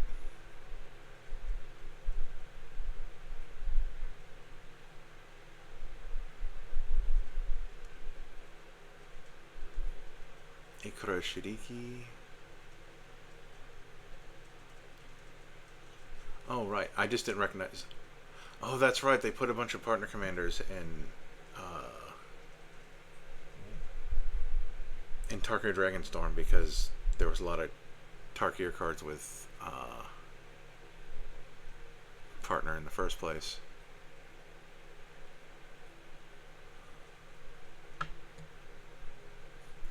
Well, there's a good way to cheat. Lightning alt art for 2 heavens as one.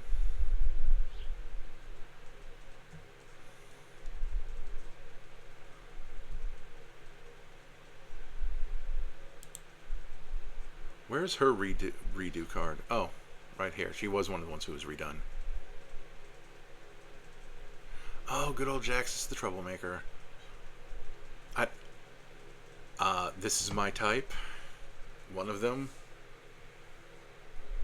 I just like them strong, but this ability doesn't really matter for me. Oh, when she deals combat damage to a player, she explores. Our ladies doing combat damage is kind of important too, because we do want them to do combat damage. I'm standing up to redo the cushions on my chair, so don't mind me. I could edit this out if I edited, but I don't, so I can't. Oh, one of these Jolenes will probably make it into this deck. Pulling my table closer again. Whenever you attack with one or more creatures with power 4 or greater, you get a treasure token. And then sacrifice a treasure, she can punch stuff. And then over here is whenever a player attacks one or more of your opponents, the attacking player gets a treasure. And then if we get a treasure, we get an additional treasure. And then we can make her bigger. I think we're just going to stick with the first one, where she's literally punching someone out of their shoes. Then we have good old Judith. We're not casting a lot of instants or sorceries. So we'll put in the second one just to respect Judith.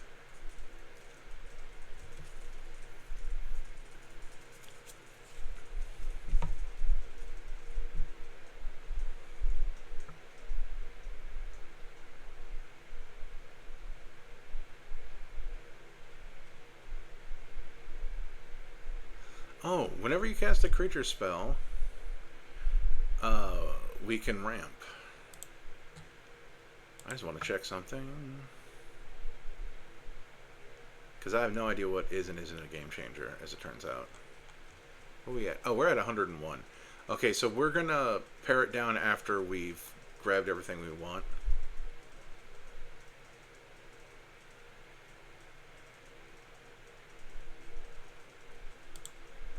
So we're going to go all the way through, and then we're going to do cuts.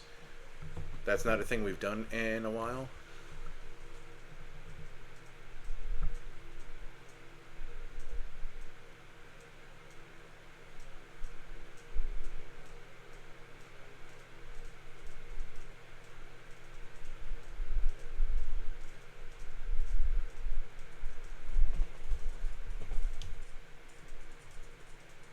Oh, there's a lady back there, because I'm like, there's no way Kethis is a lady.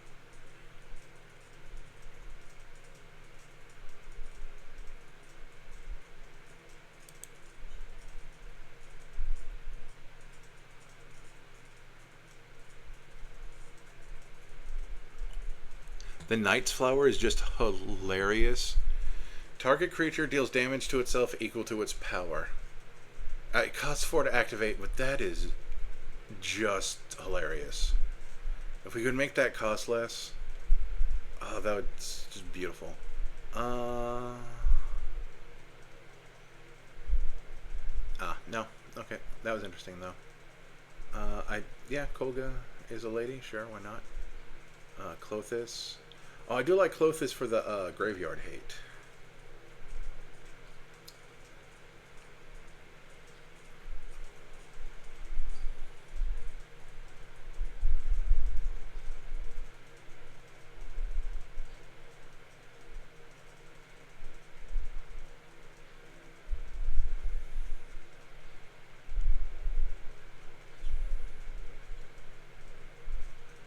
I'm already thinking of what cuts I'm going to make. What does this do? Okay. Oh, I like her. Whenever another non-token creature you control dies, return that card to your hand at the beginning of the next end step, and then exiles your creatures your opponents control when they die.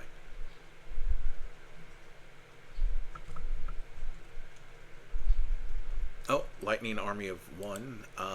Yeah, that's the one where whenever lightning deals combat damage to a player until your next turn, if a source would deal combat damage to that player or a permanent that player controls, it deals double that damage instead. So that's cool.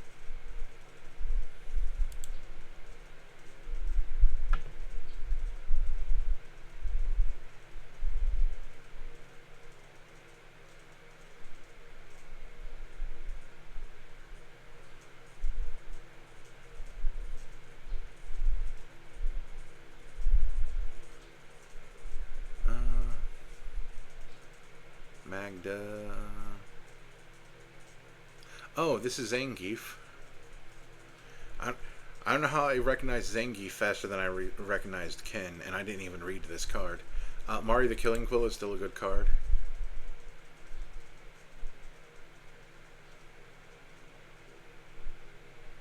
Tapped creatures can control my block as though they were untapped. And she has flash, so I like that. Massacre Gnome Killer. We're not playing into her ability, but that's still good. If she's out, yeah.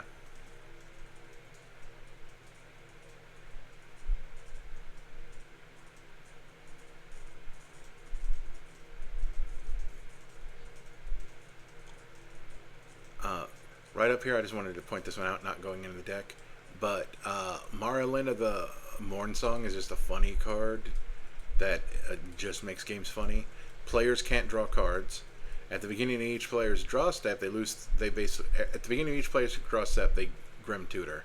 They lose 3 life and search the library for a card. That's some wild stuff. Whenever a source an opponent controls deals damage to you, that player sacrifices a permanent.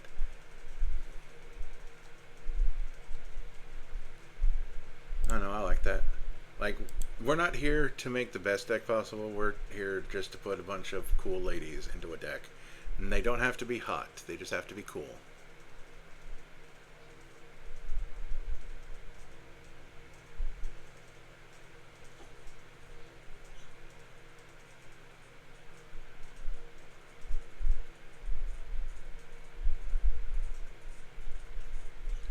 Whenever Mary Light Duelist attacks, each opponent can't block with more than one creature this combat.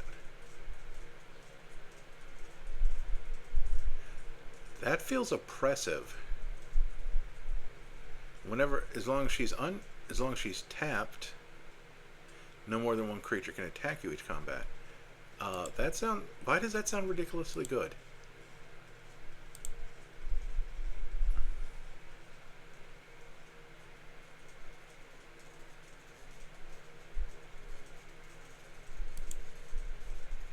That is wild. Oh,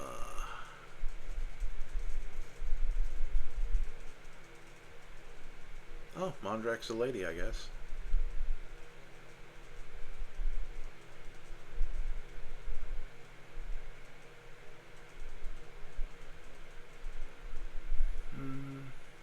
Oh, no, that's dice. That has to do with party.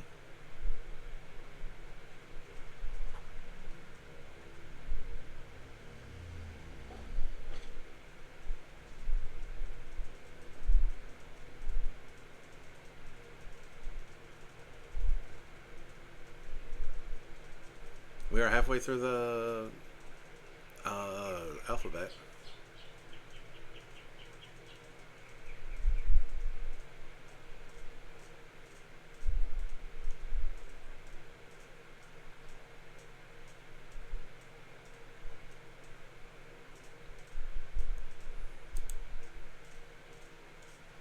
Oh, Old Gnawbone's a lady. There we go.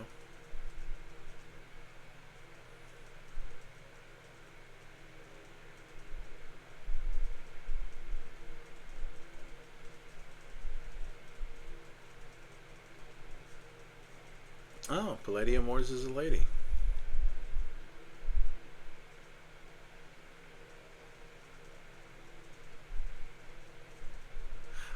Honestly, I thought all the Elder Dragons were dudes. I'm gonna be quite honest.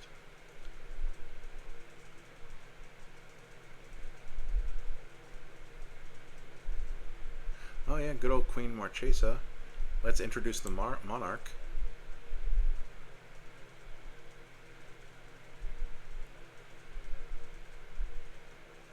Oh, all the Radas are pretty good. Oh, and we actually have a lot of different basic land types.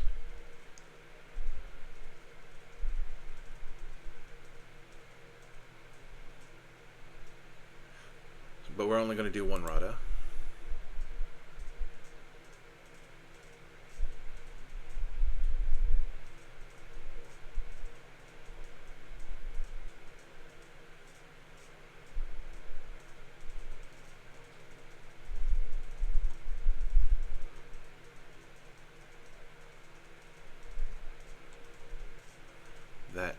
steal stuff.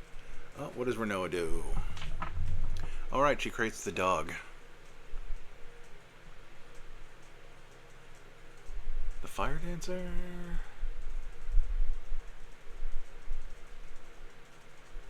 I could have swore Rip was a dude. I don't see any ladies in the picture, but hey, whatever. Maybe they're trans or something. I have no clue on this one. It's just Rip isn't a name I would associate with a lady. That's where I'm getting.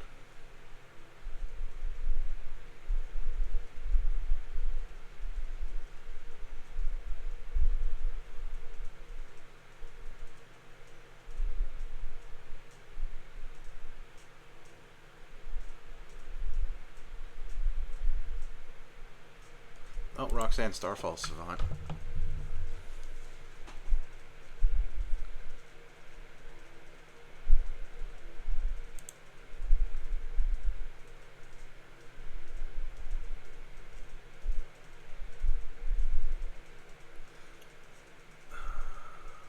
Samut giving our other creatures haste.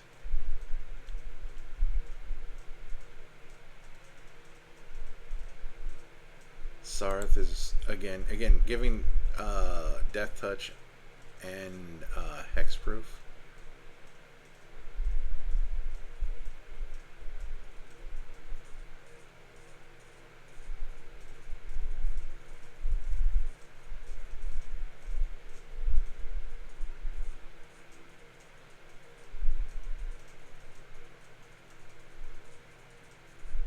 Oh, Shieldred, of course. Get our stuff back.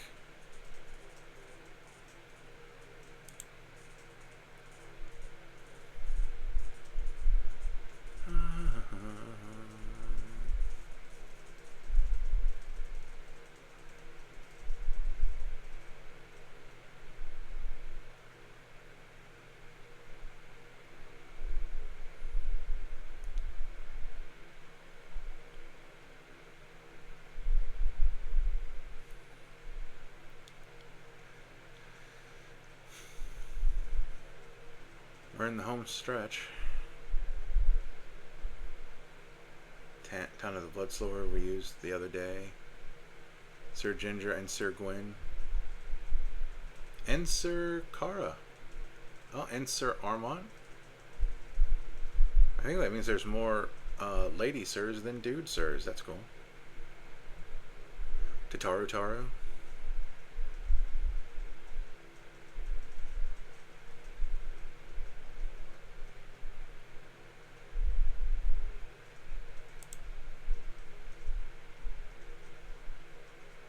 I realize this is a good card, but I don't want to put it in my deck.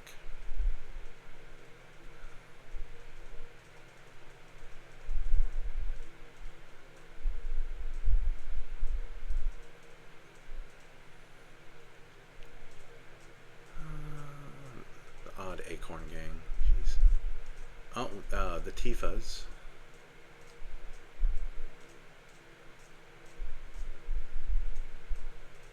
Titania.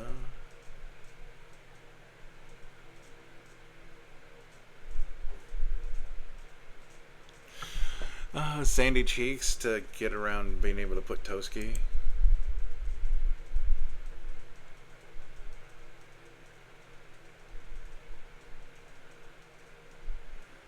Velomachus Lorehold. Interesting. Oh, there we go. I'm glad we kept looking, because, oh, well, Smasher's a lady. Good for them.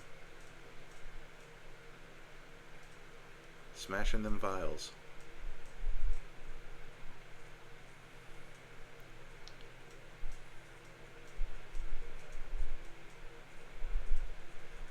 That costs extra.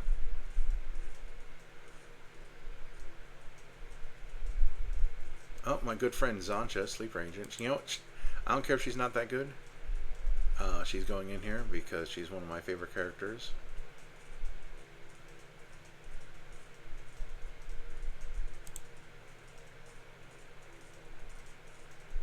Oh, and then Yuffie.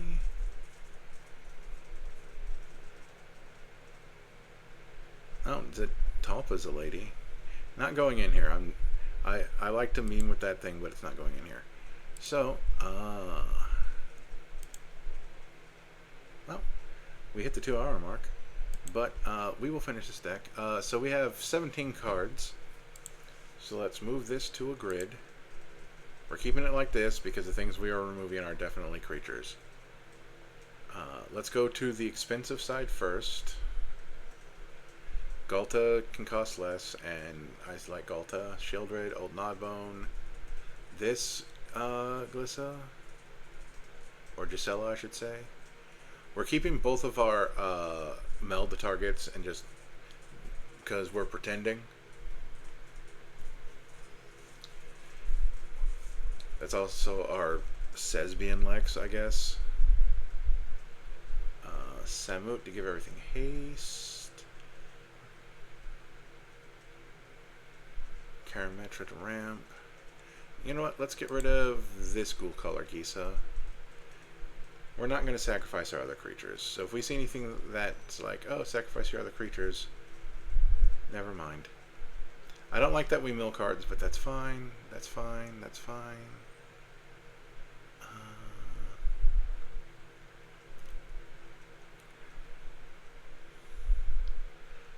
I'm doing a terrible job. You know what? You.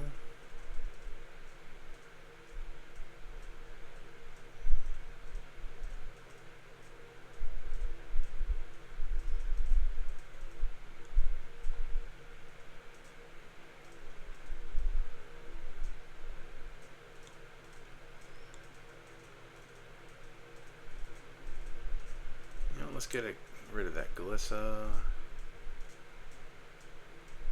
Let's get rid of Jolene. I like her and everything. I know someone's going to call it sacrilege for getting rid of Julith. Let's get rid of Captain Lannery Storm. Let's get rid of her. Let's get rid of her. She's pretty as all heck, but we're going to get rid of her too. How many more? 8. So we need to go down to 29.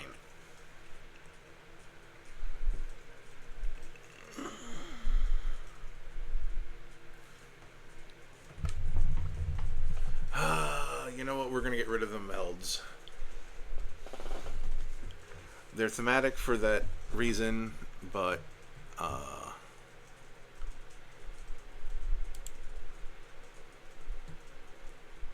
that's a fast way to get rid of 4 things. We're also going to get rid of this Nephilim.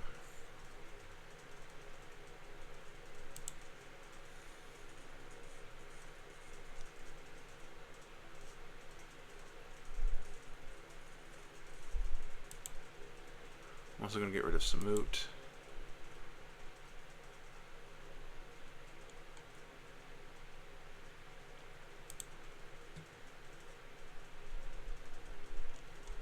Okay, now where are we?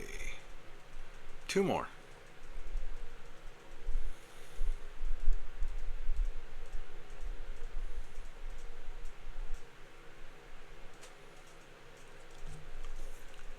Okay, this one cushion, or maybe 2 cushions or not. Oh, nope, that's a different cushion. 2 cushions, we're not playing nice. There we go, move them back. Sit back. Oh, that is so much better. So 2 more. I'm keeping this, I'm keeping my cat girl waifu. We're keeping our dragon waifu. We're keeping both of our praetors and our dinosaur, because this is our top end. Technically, we don't even need no Old Gnawbone. I just like her because makes treasure. That would have gone well with some of the things that we I do like Rada, but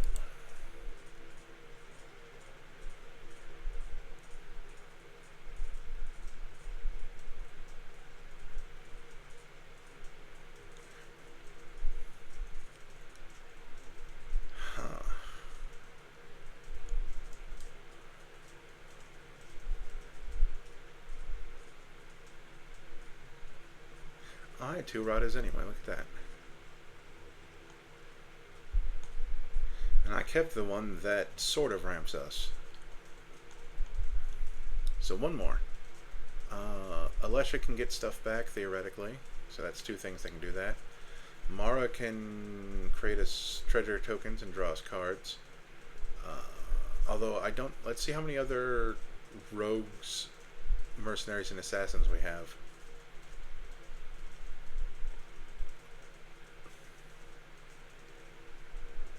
I don't think she is an assassin. I just want to... She's a soldier. That makes sense.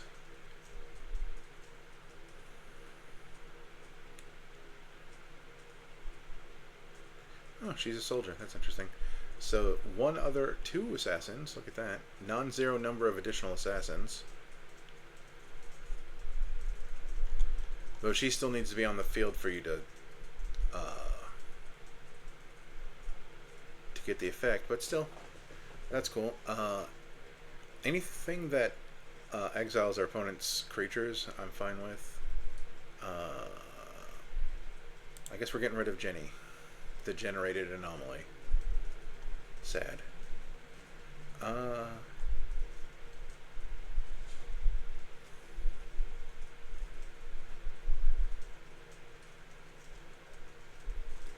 Yeah, that is a wild deck that we made that was completely pointless. But it killed a half hour, and that was still fun. Oh, stacks. I forgot to change it back to stacks. Come back to me.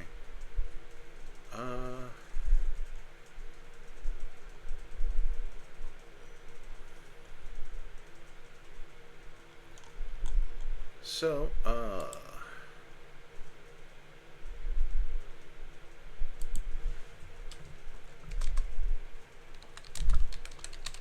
so we'll just call it aggressive ladies. Only we'll spell the word correctly.